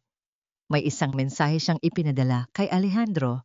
Isang maikling mensahe na magsisilbing mitsa ng pagsabog ng lahat ng kasinungalingan. Nasa kanya na ang mga papeles. Ang lason ay nakahanda na. Bukas, sa harap ng lahat, tatapusin natin ito. Isang marahang vibrate ang naramdaman niya bilang sagot. Hindi na niya kailangang basahin ang nilalaman nito para malaman na sa wakas, hindi na siya mag-iisa sa pakikipaglaban sa mga halimaw na binuo niya sa sariling tahanan. Ngunit habang nakatingin siya sa salamin, isang tanong ang nanatili sa kanyang isipan. Pagkatapos ng lahat ng ito, may matitira pa nga ba sa dating Wandelin? O tuluyan na siyang lalamunin ng dilim na pilit niyang nilalabanan? Ang bawat sulok ng mansyon ng mga Vergara ay tila may mga matang nagmamasid sa dilim, isang tahimik na saksi sa mga kasalanang ibinaon sa ilalim ng mga mamahaling alpombra at pinturang ginto. Hindi makatulog si Wandelin. Ang bawat paghinga ni Rafael sa kanyang tabi ay tila isang paalala ng lason na unti-unting pumapatay sa kanyang kaluluwa. Dahan-dahan siyang bumangon. Ang marahang pagkuskos ng kumot sa kanyang balat ay tila isang bulong ng babala. Ngunit ang apoy ng paghihiganti sa kanyang dibdib ay mas matindi kaysa sa takot. Maingat siyang lumabas ng silid at tinahak ang madilim na pasilyo patungo sa pribadong silid-aklatan ni Doña Beatriz. Ang bawat segundo ng orasan sa pader ay tila isang mabigat na hakbang ng isang higante sa katahimikan ng gabi. Alam ni Wandelin na doon matatagpuan ang tunay na kasaysayan ng kanyang pagdurusa. Gamit ang gintong susi na nakuha niya mula sa ilalim ng unan ni Rafael, ang susing hindi nito alam na nawawala na, dahan-dahan niyang pinihit ang kandado. Ang marahang tunog ng pagkakawala ng trangka ay tila isang hudyat ng pagbubukas ng pinto ng impyerno. Sa loob ng silid na amoy lumang papel at selyadong lihim, binuksan ni Wandelin ang isang maliit na drawer sa ilalim ng lamesang gawa sa mahogany. Doon, Sa gitna ng mga dokumentong may kinalaman sa lupain, nakita niya ang isang makapal na folder na may titulong Proyekto Villafuerte. Ang bawat himaymay ng kanyang katawan ay nanigas habang binubuklat ang mga pahina. Ang bawat letra, ang bawat pirma, ay tila mga tinik na pilit na ibinabaon sa kanyang mga mata. Hindi aksidente ang pagbagsak ng negosyo ng kanyang ama. 10 taon na ang nakalilipas. Hindi rin ito dulot ng simpleng kamalasan sa merkado. Nakita ni Wandelin ang mga liham ni Doña Beatriz sa mga bank manager, ang mga utos na harangin ang bawat loan na sinusubukang makuha ni Mang Teodoro. Nakaplano ang lahat. Sinadya ni Doña Beatriz na ilubog sa utang ang pamilya Villafuerte upang mapilitan silang ibenta ang kanilang dangal. Upang mapilitan si Wandelin na pumasok sa pamilya Vergara bilang isang asawang may utang na loob. Isang babaeng maaring kontrolin at gamitin para ayusin ang bawat gusot na likha ni Rafael. Bakit? Bakit pati ang tatay ko? Ginamit niyo? Bulong ni Wandelin, ang kanyang boses ay nanginginig sa gitna ng matinding pait. Nakita niya ang isang sulat mula sa kanyang ama, isang pagsusumamo kay Doña Beatriz na tulungan siya para sa gamot ng kanyang yumaong asawa. Ang sulat na iyon ay may bakas ng mantsa ng tsa. Tila ginawang patungan lamang ng tasa ng matanda habang pinapanood ang pagguho ng mundo ng iba. Sa gitna NG folder, may isang larawan ng kanyang ina na tila ninakaw mula sa kanilang lumang bahay. Ang larawang yon ay may mahabang gupit sa gitna. Tila sinadyang sirain ang mukha ng babaeng tinitingala ni Wandelin. Doon niya naramdaman ang tunay na anyo ng kasamaan ni Doña Beatriz, isang obsesyon sa kapangyarihan na hindi tumitigil hanggat hindi nadudurog ang lahat ng maganda at tapat. Naramdaman ni Wandelin ang panunuyo ng kanyang lalamunan, ang bawat alaala ng kanyang kasal, ang bawat "Salamat po mama" na binitawan niya, ang bawat pagyuko niya sa harap ng matanda ay tila isang malupit na biro. Hinalikan niya ang laruan ng kanyang ina, ang tanging golden moment sa gitna ng gabing puno ng lason. Ang kanyang mga luha ay pumatak sa papel, ngunit sa pagkakataong ito, ang mga ito ay kasing init ng apoy. Mama, I'm so sorry. Pinatira ko ang mga pumatay sa atin sa loob ng puso ko. Hikbi ni Wandelin, ngunit agad niyang pinatahimik ang kanyang hininga nang makarinig siya ng marahang yabag sa labas ng pinto. Ang bawat hakbang papalapit ay tila isang hudyat ng kamatayan. Mabilis na ibinalik ni Wandelin ang folder at isinara ang drawer. Sa gitna ng kadiliman, sumiksik siya sa likod ng malaking kurtina, pinipigilan ang bawat pintig ng kanyang puso na tila gustong kumawala sa kanyang dibdib. Bumukas ang pinto at ang liwanag mula sa pasilyo ay nagbigay ng isang mahaba at nakakatakot na anino sa sahig. Si Doña Beatriz. Nakatayo ang matanda sa gitna ng silid, tila nakikiramdam sa hangin. Ang kanyang tindig ay tuwid at ang kanyang presensya ay tila isang mabigat na ulap na sumasakal sa paligid. Humakbang ang matanda patungo sa lamesa. Ang kanyang mga mata ay naglilibot sa bawat sulok. Ang katahimikan ay tila isang matalim na kumpas na naghihintay sa maling galaw ni Wandelin. Alam kong narito ka, Wandelin. Malamig na sabi ni Doña Beatriz. Ang kanyang boses ay tila isang kuskos ng bakal sa bato. Huwag mong isipin na ang pagiging tuso ay sapat na para talunin ang taong lumikha ng iyong tadhana. Ang lahat ng nakita mo, ang lahat ng alam mo, ay wala ring silbi kung hindi ka makakalabas sa bahay na ito ng buhay. Nanigas si Wandelin sa likod ng kurtina. Ang katotohanan ay mas talamak at mas malalim kaysa sa iniisip niya. Hangra, tatka dewla mo kay bay ngay ito daw. Mula sa unang pagtatagpo nila ni Rafael hanggang sa huling pirma niya sa dokumento. Ang tanong na ngayon ay hindi na kung paano siya magtatago, kundi kung paano siya makakatakas sa isang reynang handang sunugin ang buong kaharian para lamang hindi mawala ang kanyang korona. Ang marahang paglapat ng malamig na kamay ni Doña Beatriz sa makapal na tela ng kurtina ay tila nagpahinto sa pag-ikot ng mundo ni Wandelin. Nanatiling nakadikit ang kanyang likod sa pader. Ang paghinga ay pilit na tiniklop sa kaibuturan ng kanyang lalamunan upang hindi lumikha ng kahit anong senyales ng buhay. Handa na siyang harapin ang puot ng matanda. Handa na siyang sumabog at isumbat ang lahat ng natuklasan niya nang biglang pumailan lang ang boses ni Rafael mula sa kabilang dulo ng pasilyo. Mama, bakit bukas ang ilaw dito? Akala ko ba ay nagpapahinga na kayo para sa Grand Gala bukas? Mabilis na iniwakse ni Doña Beatriz ang kanyang kamay mula sa kortina at inayos ang kanyang sutlang bata de bayo. Ang kanyang mapanghusgang mga mata ay huling sumulyap sa direksyon ng pinagtataguan ni Wandelin bago siya humarap sa kanyang anak. May hinahanap lamang akong lumang dokumento, Rafael. Sige na, bumalik ka na sa asawa mo. Kailangan ninyong magmukhang perpekto bukas.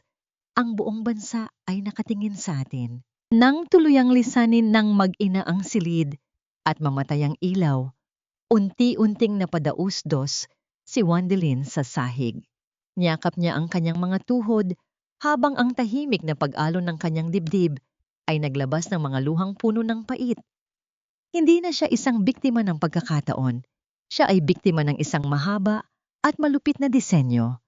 Ngunit habang tinititigan niya ang kadiliman, ang paghihinagpis ay dahan-dahang napalitan ng isang malamig at matalim na paninindigan. Ang babaeng umibig kay Rafael ay namatay na sa loob ng silid-aklatang ito. Ang lalabas bukas, kasay ang babaeng sisingil sa bawat utang na loob na isinumbat sa kanya. Kinabukasan, ang marangyang bulwagan ng isang tanyag na hotel sa Makati ay napuno ng mga nagkikinangang ilaw at mga taong nagtatago sa likod ng mga mamahaling kasuotan. Ang banayad na hagod ng arko sa mga kwerdas ng biolin ay nagbigay ng mahinahong himig. Tila sinusubukan nitong takpan ang mga lihim na nagkukubli sa ilalim ng bawat ngiti. Nakasuot si Wandelin ng isang eleganteng emerald green na gown na bumabalot sa kanyang figura, isang kulay ng muling pagkabuhay. Ang gunit kulay rin ng isang nakakalasong halaman. Nakatayo siya sa tabi ni Rafael, ang perpektong asawa, habang ang lalaki ay abala sa pakikipagkamay sa mga mamumuhunan. Hindi alintana ang bagyong nagbabadya sa puso ng kanyang may bahay. Sa hindi kalayuan, naroon si Selena. Suot ang isang mapang-akit na pulang bestida. Ang kanyang mga mata ay palihim na sinusundan ang bawat galaw ni Rafael.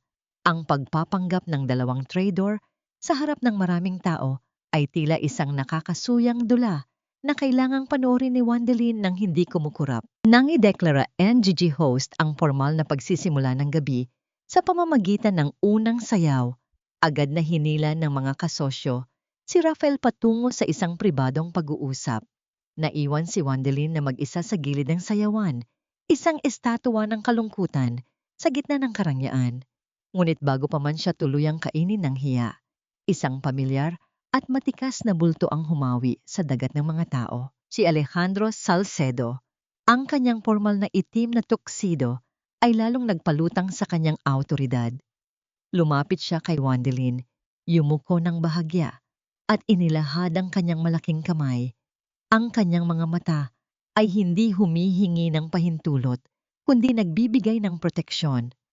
Para sa mga kamera at sa mga huwad ng ngiti, Mrs. Vergara, banayad na anyaya ni Alejandro, dahan-dahang ipinatong ni Wandelin ang kanyang nanginginig na palad sa ibabaw ng kamay ni Alejandro. Ang init ng balat ng lalaki ay nagpadaloy ng isang kakaibang kapanatagan sa kanyang sistema.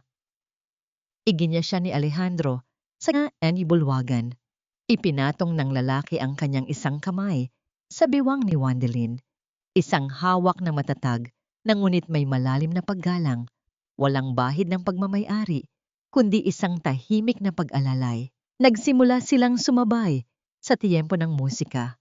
Ang kanilang mga galaw ay tila isang maingat na pag-uusap ng dalawang kaluluwang pinagtaksilan ng mundo. Napansin ni Alejandro ang bahagyang panginginig ng mga balikat ni Wandelin. Inilapit niya ng kaunti ang babae sa kanyang dibdib.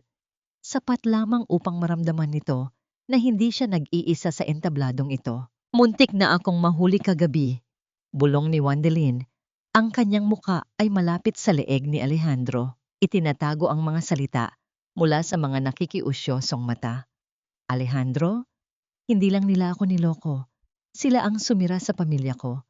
Planado nila ang lahat bago pa man ako ikasal. Ninakaw nila ang buong buhay ko. Ramdam ni Wandelin ang paghigpit ng hawak ni Alejandro sa kanyang kamay nang marinig ang katotohanan. Tumingin si Alejandro sa kanyang mga mata. Isang titig na tumagos sa pinakamalalim na sugat ng kanyang puso. Kung gayon, kukunin natin ang lahat sa kanila.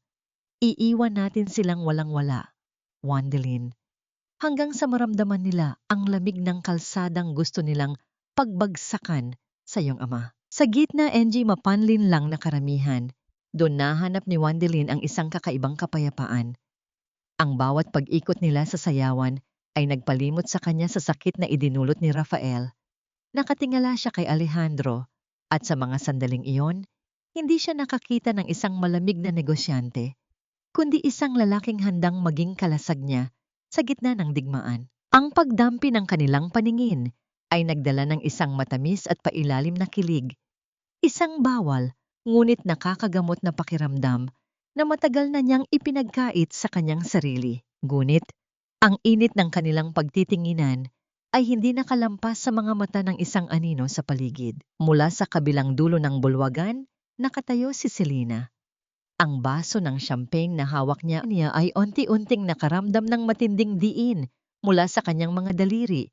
Tila ba malapit na itong mabasag sa sobrang higpit ng kanyang hawak. Nakita niya ang paraan ng paghawak ni Alejandro sa biwang ni Wandelin. Nakita niya ang titig ng kanyang asawa, isang titig na ni minsan ay hindi ibinigay sa kanya sa loob ng maraming taon nilang pagsasama.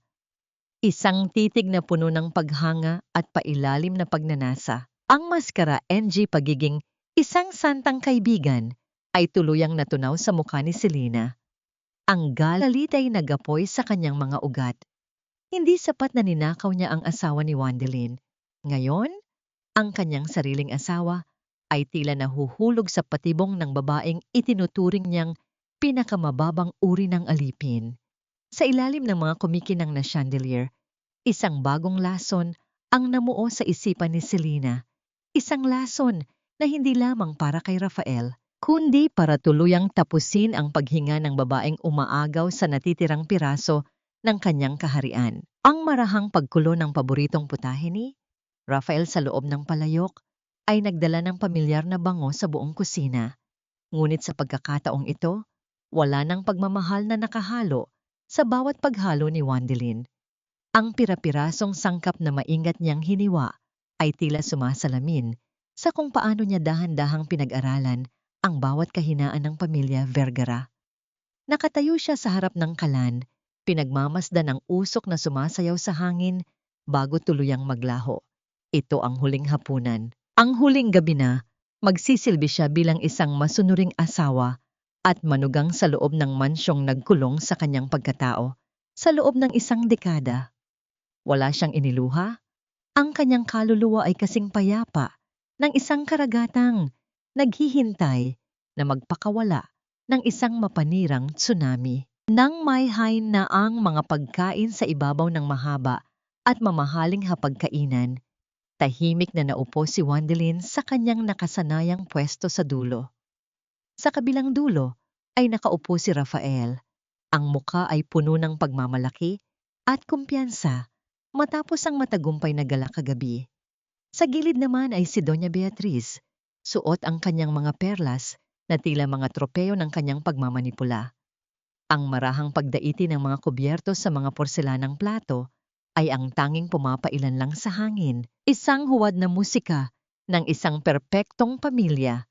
Pinagmasdan ni Wandelin ang bawat pagsubo ni Rafael, ang bawat pagngiti ni Doña Beatriz habang pinag-uusapan ang gaganaping grand board meeting kinabukasan, kung saan tuluyan ng isa sa publiko ang merger at ang nakatakdang pagbagsak ng sisi kay Wandelin. This is exactly how a Vergara wife should act.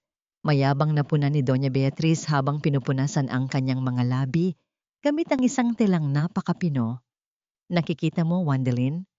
Kapag natutunan mong tanggapin ang iyong lugar at sumunod sa agos, magiging payapa ang lahat. Bukas, Pagkatapos mong pirmahan ang huling waiver sa harap ng board, maaayos na ang lahat ng gusot. At huwag kang mag-alala, ipapasok natin ang tatay mo sa isang murang pasilidad sa probinsya para makapagpahinga siya. Ang mga salitang iyon ay tila mga punyal na itinatarak sa kanyang dibdib, ngunit hindi na kayang sugatan ng mga ito ang tumigas na puso ni Wandelin. Bahagyang umangat ang sulok ng kanyang mga labi sa isang matipid at malamig na ngiti. Opo, Mama. Bukas, matatapos na ang lahat ng paghihirap natin. Matitikman na ng bawat isa ang nararapat para sa kanila. Tumawa si Rafael, isang tawang puno ng kayabangan na umalingaw sa mataas na kisame ng silid kainan. Inabot niya ang baso ng tubig at tiningnan ang kanyang asawa ng may halong pagmamaliit at huwad na lambing. That's my girl. Alam ko namang hindi mo kami bibiguin one day. Selena even texted me earlier, thanking you for your cooperation. Magiging maayos ang lahat. I promise you, after this merger, babawi ako sa'yo. Tinitigan ni Wandelin ang lalaking minsan niyang pinangakuan ng habambuhay sa harap ng altar. Hinanap niya sa mga mata nito ang lalaking minahal niya noon, ngunit tanging isang sakim at duwag na halimaw na lamang ang kanyang nakita. Hinayaan niya itong magpakasaya sa sarili nitong mga kasinungalingan. Hinayaan niyang namnamin nito ang huling patak ng pekeng tagumpay. Dahil alam niya, sa mga oras na ito, ang mga nakatagong dokumentong nakuha niya mula sa silid-aklatan ay nasa kamay na nina Tomas at Alejandro. Maingat na inihahanda upang pasabugin ang buong imperyo ng mga Vergara. Sa kalagitnaan ng kanilang pag-uusap, isang biglaang pag-ilaw at matinding panginginig ng telepono ni Rafael sa ibabaw ng mesa ang bumasag sa mapayapang hapunan. Tamad na kinuha ni Rafael ang aparato, inisip na isa lamang itong pagbati mula sa isa sa mga board members. Ngunit nang mabasa niya ang mensahe sa screen, ang kulay sa kanyang muka ay biglang naglaho. Napalitan ng isang nakakikilabot na pamumutla. Ang baso ng tubig na hawak niya ay dahan-dahang dumulas mula sa kanyang mga daliri at lumikha ng isang matalim na tunog ng pagkabasag nang tumama ito sa sahig. Nakatitig si Rafael sa mensaheng naglalaman ng isang nakapanlulumong babala mula sa kanyang sekretarya na tuluyang wawasak sa kanyang gabi.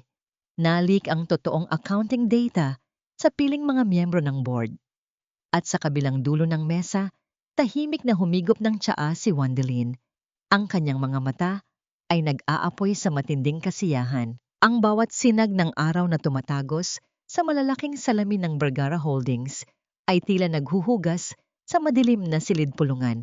Ngunit hindi nito kayang linisin ang mga kasalanang matagal nang nakabaon sa mga pader ng gusali. Nakaupo ang mga naglalakihang mamumuhunan sa paligid ng mahabang lamesang gawa sa marmol. Ang kanilang mga muka ay salamin ng pagdududa at kawalang kasiyahan dahil sa mga lumabas na balita noong gabi. Sa dulo ng lamesa, pilit na pinapanatili ni Rafael ang kanyang matikas na tindig. Ang kanyang mga kamay ay mahigpit na magkahawak sa ibabaw ng lamesa, pinipigilan ang panginginig, habang nagbibigay ng huwad na paliwanag na ang mga kumalat na dokumento ay pawang paninira lamang mula sa mga kakumpetensya. Sa gilid ng silid, nakaupo si Selena kasama ang mga kinatawan ng Salcedo Logistics. Ang kanyang muka ay kalmado. Pilit na itinatago ang kaba sa likod ng kanyang perpektong kolorete. Nangangamba man, nananalig siya na pipirma si Wandelin at aakwin ang lahat ng sisi upang isalba ang yaman ng mga Vergara. Ang mabibigat na pintong kahoy ng bulwagan ay dahan-dahang bumukas ng malawak. Nahinto ang bawat bulungan. Ang lahat ng paningin ay naipako sa babaeng pumasok. Hindi ito ang Wandelin na kilala nila, ang asawang laging nakayuko at nakatago sa likod ng anino ng kanyang asawa at biyenan. Nakasuot siya ng isang simpleng puting damit na siya mismo ang nagtahi. Walang anumang magagarang alahas, ngunit ang kanyang presensya ay may taglay na kapangyarihan na tila nagpatigil sa pag-ikot ng hangin sa loob ng silid. Ang kanyang mga hakbang ay banayad ngunit matatag, walang bakas ng pag-aalinlangan. Magaginoo at ginang, humihingi ako ng paumanhin sa pagkaantala. Panimula ni Rafael, pilit na pinasasaya ang kanyang nanginginig na boses. Narito na ang aking asawa, ang pinuno ng aming charity foundation. Nandito siya upang formal na linawin ang mga isyu tungkol sa mga nawawalang pondo at aminin ang mga pagkakamaling nagawa sa ilalim ng kanyang pamamahala. Lumapit si Wandelin sa unahan, sa mismong tabi ng malaking screen. Tinitigan niya ang bawat taong naroroon at huling ipinako ang kanyang malamig na paningin kay Rafael. Magandang umaga. Tumayo ako sa harap ninyo ngayon hindi para magtakip ng mga pagkakamali, kundi para ilantad ang isang dekada ng panlilinlang. Sa isang marahang kumpas ng kamay ni Wandelin, inumpisahan ng kanyang abogadong si Tomas na ilipat ang mga slides sa projector. Ang malaking screen ay nagliwanag at nagpakita ng mga dokumentong hindi kailanman inaasahan ng sinuman. Wala doon ang mga papeles ng charity. Ang bumungad sa kanila ay ang mga sikretong bank accounts sa labas ng bansa, mga pekeng kumpanya na nakapangalan kay Selena at ang mga huwad na pirma na ginamit upang nakawin ang pagkakakilanlan ni Wandelin. Ang bawat pahina ay nagsilbing matalim na punyal na unti-unting sumisira sa imperyo ni Rafael. Namutla si Selena. Ang kanyang mga kamay ay automatikong napahawak sa gilid ng kanyang upuan habang inilalantad sa screen ang mga palitan ng mensahe nila ni Rafael. Magaplanong nakawin ang pondo at isisi ang lahat sa walang kamalay-malay na asawa. Ang mga namumuhunan ay nagsimulang magsalita ng sabay-sabay. Ang kanilang mga boses ay puno ng galit at pagkadismaya. This is absurd! Mga pekeng dokumento yan. Wande, anong ginagawa mo? Nababaliw ka na ba? Sigaw ni Rafael. Ang kanyang muka ay namumula sa matinding galit at takot habang sinusubukang lapitan ang kanyang asawa. Ngunit bago pa man siya makahakbang palapit, tumayo si Alejandro Salcedo mula sa kanyang upuan. Ang tindig ni Alejandro ay tila isang malaking pader na naghihiwalay sa katotohanan at kasinungalingan. Tiningnan niya si Rafael taglay ang matinding pagkasuklam at pagkatapos ay bumaling sa kanyang asawang si Selena. The Salcedo Logistics will not proceed with this merger. I refuse to tie my family's legacy to a sinking ship built on fraud, theft, and adultery. Iwi-withdraw ko ang lahat ng investments namin, epektibo ngayong araw. Ang deklarasyon ni Alejandro ay tila isang malakas na bagyong tuluyang nagpabagsak sa lahat ng pangarap ni Rafael. Ang kumpanya ay tuluyan ng babagsak. Nawalan ng lakas si Rafael. Ang kanyang mga tuhod ay bumagsak sa matigas na marmol na sahig. Isang pagluhod na nagdadala ng bigat ng kanyang sariling mga kasalanan. Tumingala siya kay Wandelin. Ang kanyang mga mata ay puno ng luha at desperasyon. Wande, asawa mo ako. Please, parang awa mo na. Huwag mong gawin ito sa akin. Ginawa ko ang lahat para mabuhay tayo ng maayos.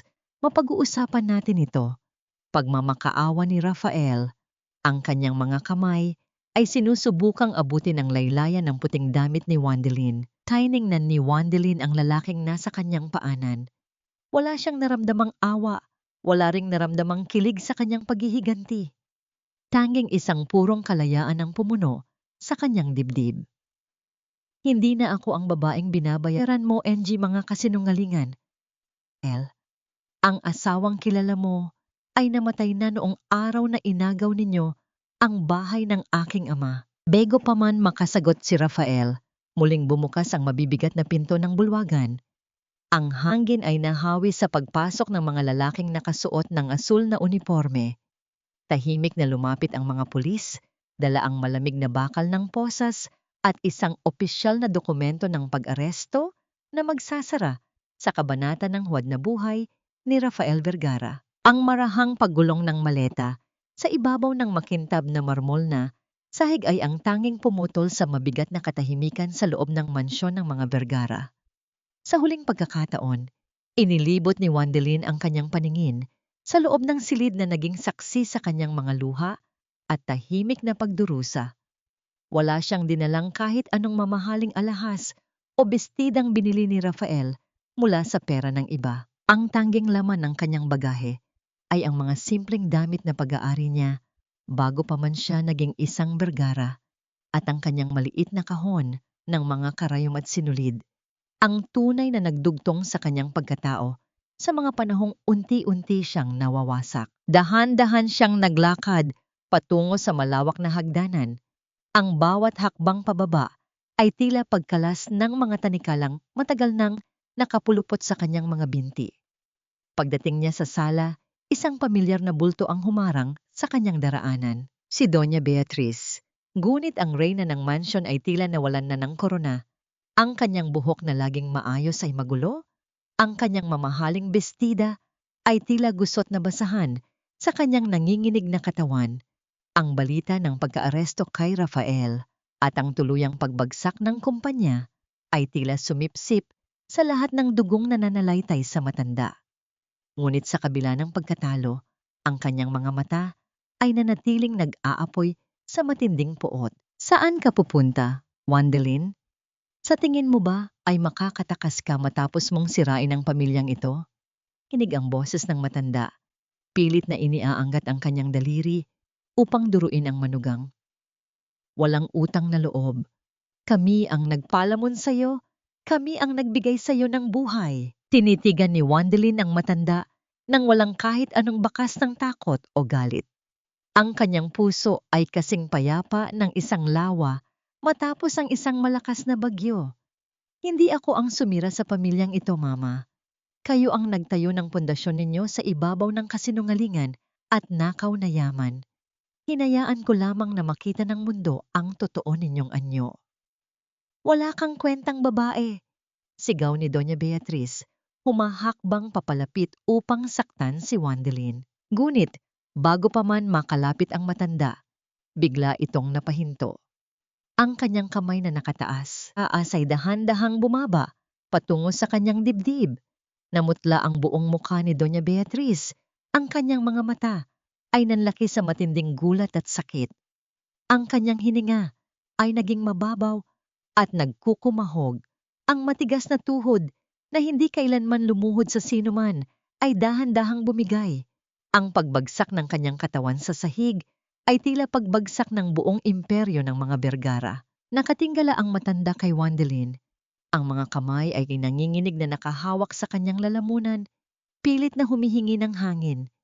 Sa pagkakataong ito, walang mga salitang lumalabas sa kanyang mga labi. Tanging mga matang nagmamakaawa para sa kanyang buhay. Hindi umatras si Wandelin, ngunit hindi rin siya nagpakita ng anumang pag-aalala. Tahimik siyang yumuko at inabot ang maliit na bote ng gamot na nalaglag mula sa bulsa ng bata de banyo ng matanda. Tiningnan niya ang mga tableta sa loob-ng ilang sandali. Naalala niya ang araw na nagmakaawa ang kanyang ama sa harap ng babaeng ito, ang araw na ipinagkait nito ang tulong na maaari sanang magligtas sa pamilya Villafuerte. Inilapag ni Wandelin ang bote ng gamot sa ibabaw ng mababang mesa na nasa tabi ng matanda. Sapat lamang ang layo upang makita nito, ngunit kailangan nitong gumapang para abutin. Nay Rosa, mahinahong tawag ni Wandelin sa kasambahay na nanginginig sa takot sa dulo ng pasilyo.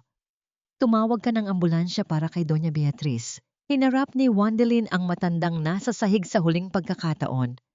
Ang kanyang boses ay malamig, matatag, at punong-puno ng pinal na paglaya.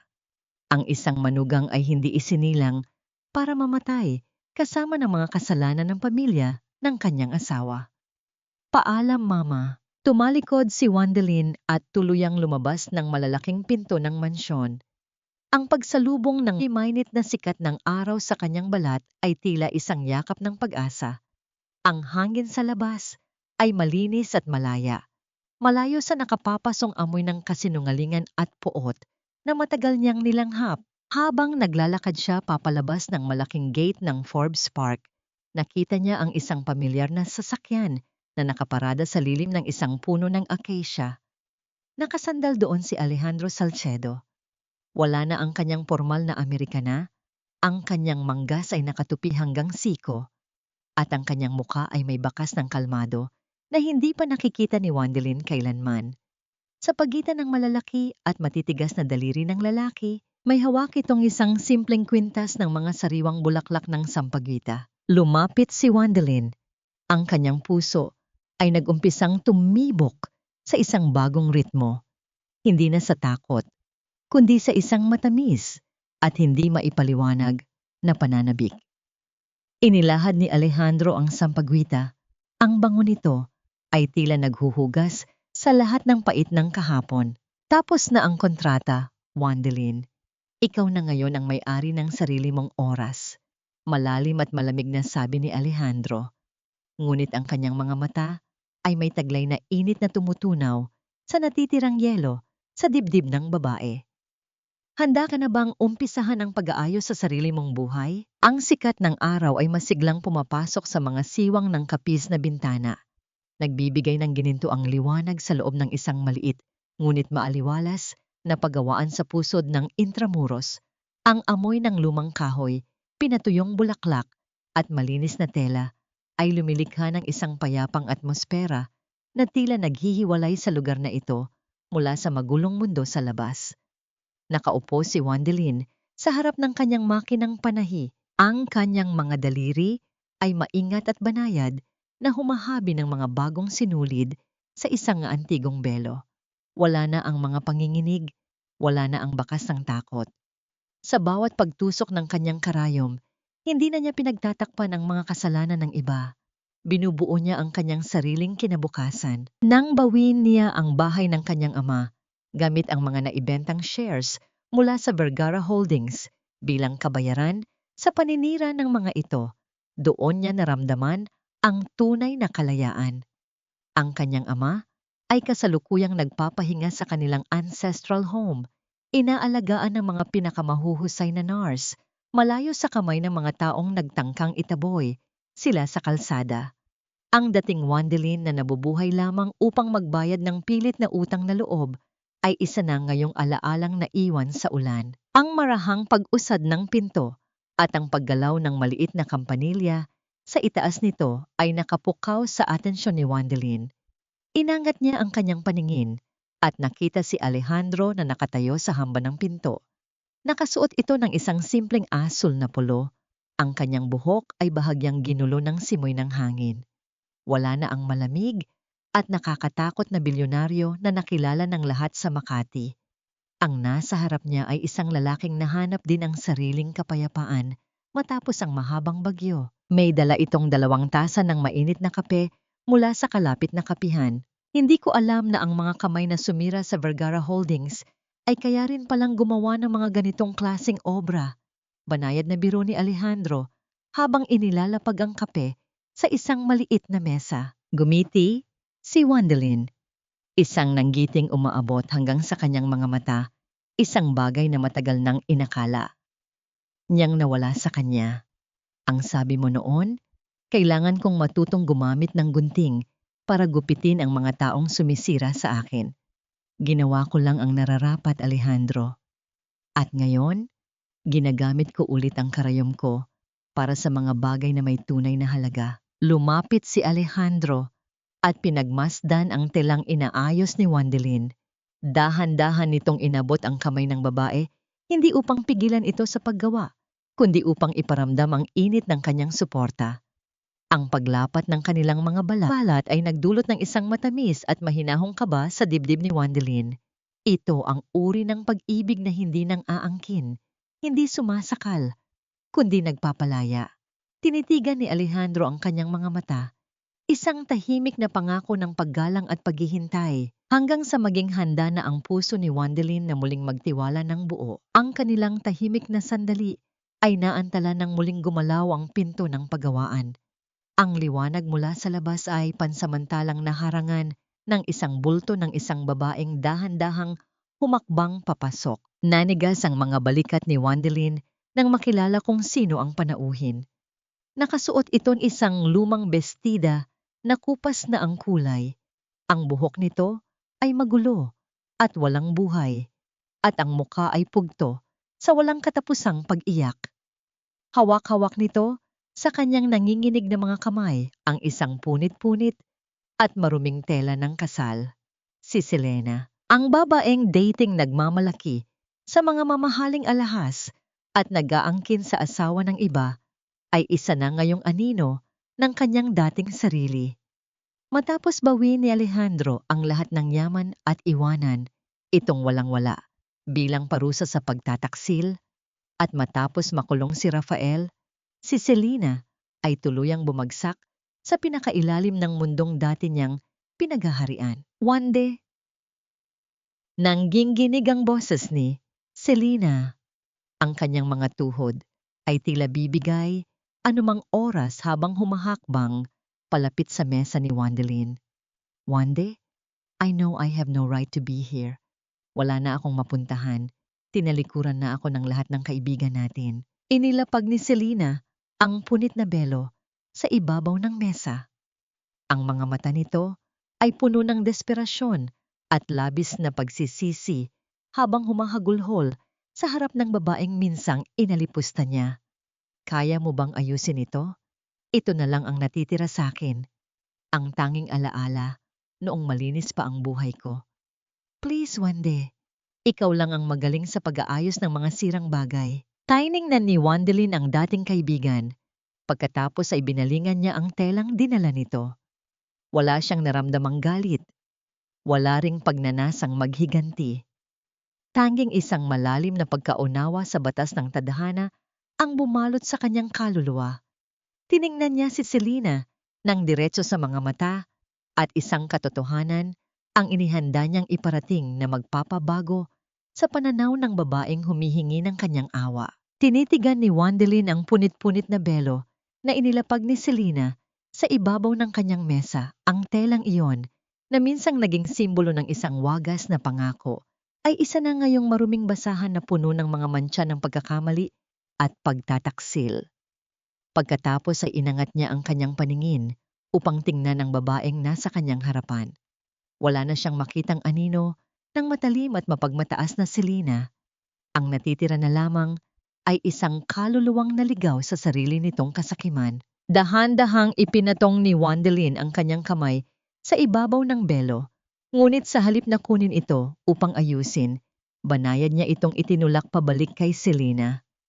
Hindi ko ito aayusin, Selena. Mahinahon ngunit matatag na wika ni Wandelin. Wala nang galit sa kanyang boses, wala na ring pait. May mga bagay na kahit anong pilit mong idugtong, hindi na kailanman babalik sa dati. Ang telang yan ay marupok na, at kung pipilitin kong tahiin, lalo lamang itong masisira. Humagulgol si Selena, ang pag-iyak ng isang taong tuluyan nang nawalan ng pag-asa. Wala na akong natitira, Wande. I lost everything. You lost everything because you wanted everything that wasn't yours. Tugon ni Wandelin. Napatawad na kita, Selena. Pinatawad ko na kayo ni Rafael, hindi dahil karapat-dapat kayo sa kapatawaran, kundi dahil hindi ko nahahayaang dalhin pa ng puso ko ang bigat ng inyong mga kasalanan hanggang sa aking kinabukasan. Ngunit ang pagpapatawad ay hindi nangangahulugan ng pag-aayos sa gulo na ikaw mismo ang gumawa. Kailangan mong matutong bumuo ng sarili mong buhay mula sa umpisa nang hindi inaagaw ang sinulid ng iba. Nang tuluyang lisanin ni Selena ang paggawaan bit-bit ang kanyang sirang belo at ang mabigat na pasanin ng kanyang karma, naramdaman ni Wandelin ang isang pambihirang kaluwagan sa kanyang dibdib.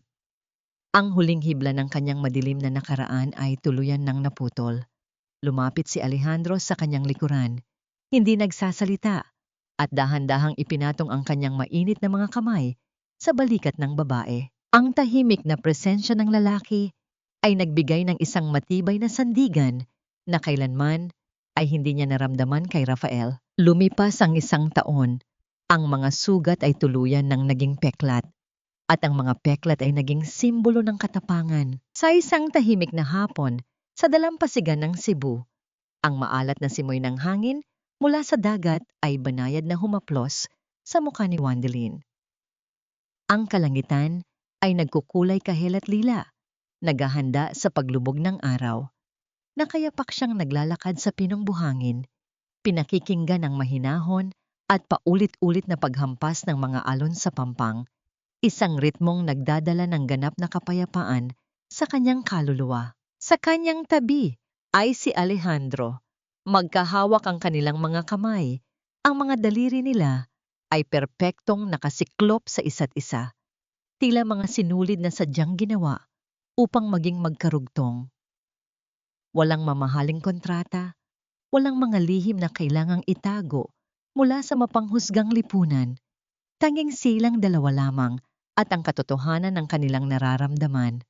Dahan-dahang isinandal ni Wandelin ang kanyang ulo sa matipunong balikat ni Alejandro. Ang init-energy katawan ng lalaki at ang bango ng sandalwood na matagal na niyang minahal ay nagbigay sa kanya ng pakiramdam ng pag-uwi. Nakahanap siya ng tahanan hindi sa isang malaking mansyon sa Forbes Park, kundi sa mga bisig ng lalaking marunong magpahalaga sa kanyang mga pilat. Sa paglubog ng araw, napagtanto ni Wandelin na ang tunay na lakas ng isang babae ay hindi nasusukat sa dami ng luhang kanyang iniluha upang mapanatiling buo ang isang pamilyang matagal nang sira. Ang tunay na lakas ay nasa kanyang kakayahang talikuran ang karangyaan, bitawan ang mga taong nakalalason, at muling itahi ang kanyang sariling dangal mula sa mga piraso ng kanyang pagkawasak. Ang puso niya ay minsang naging isang basahan, ngunit ngayon, ito ay isang obra maestra.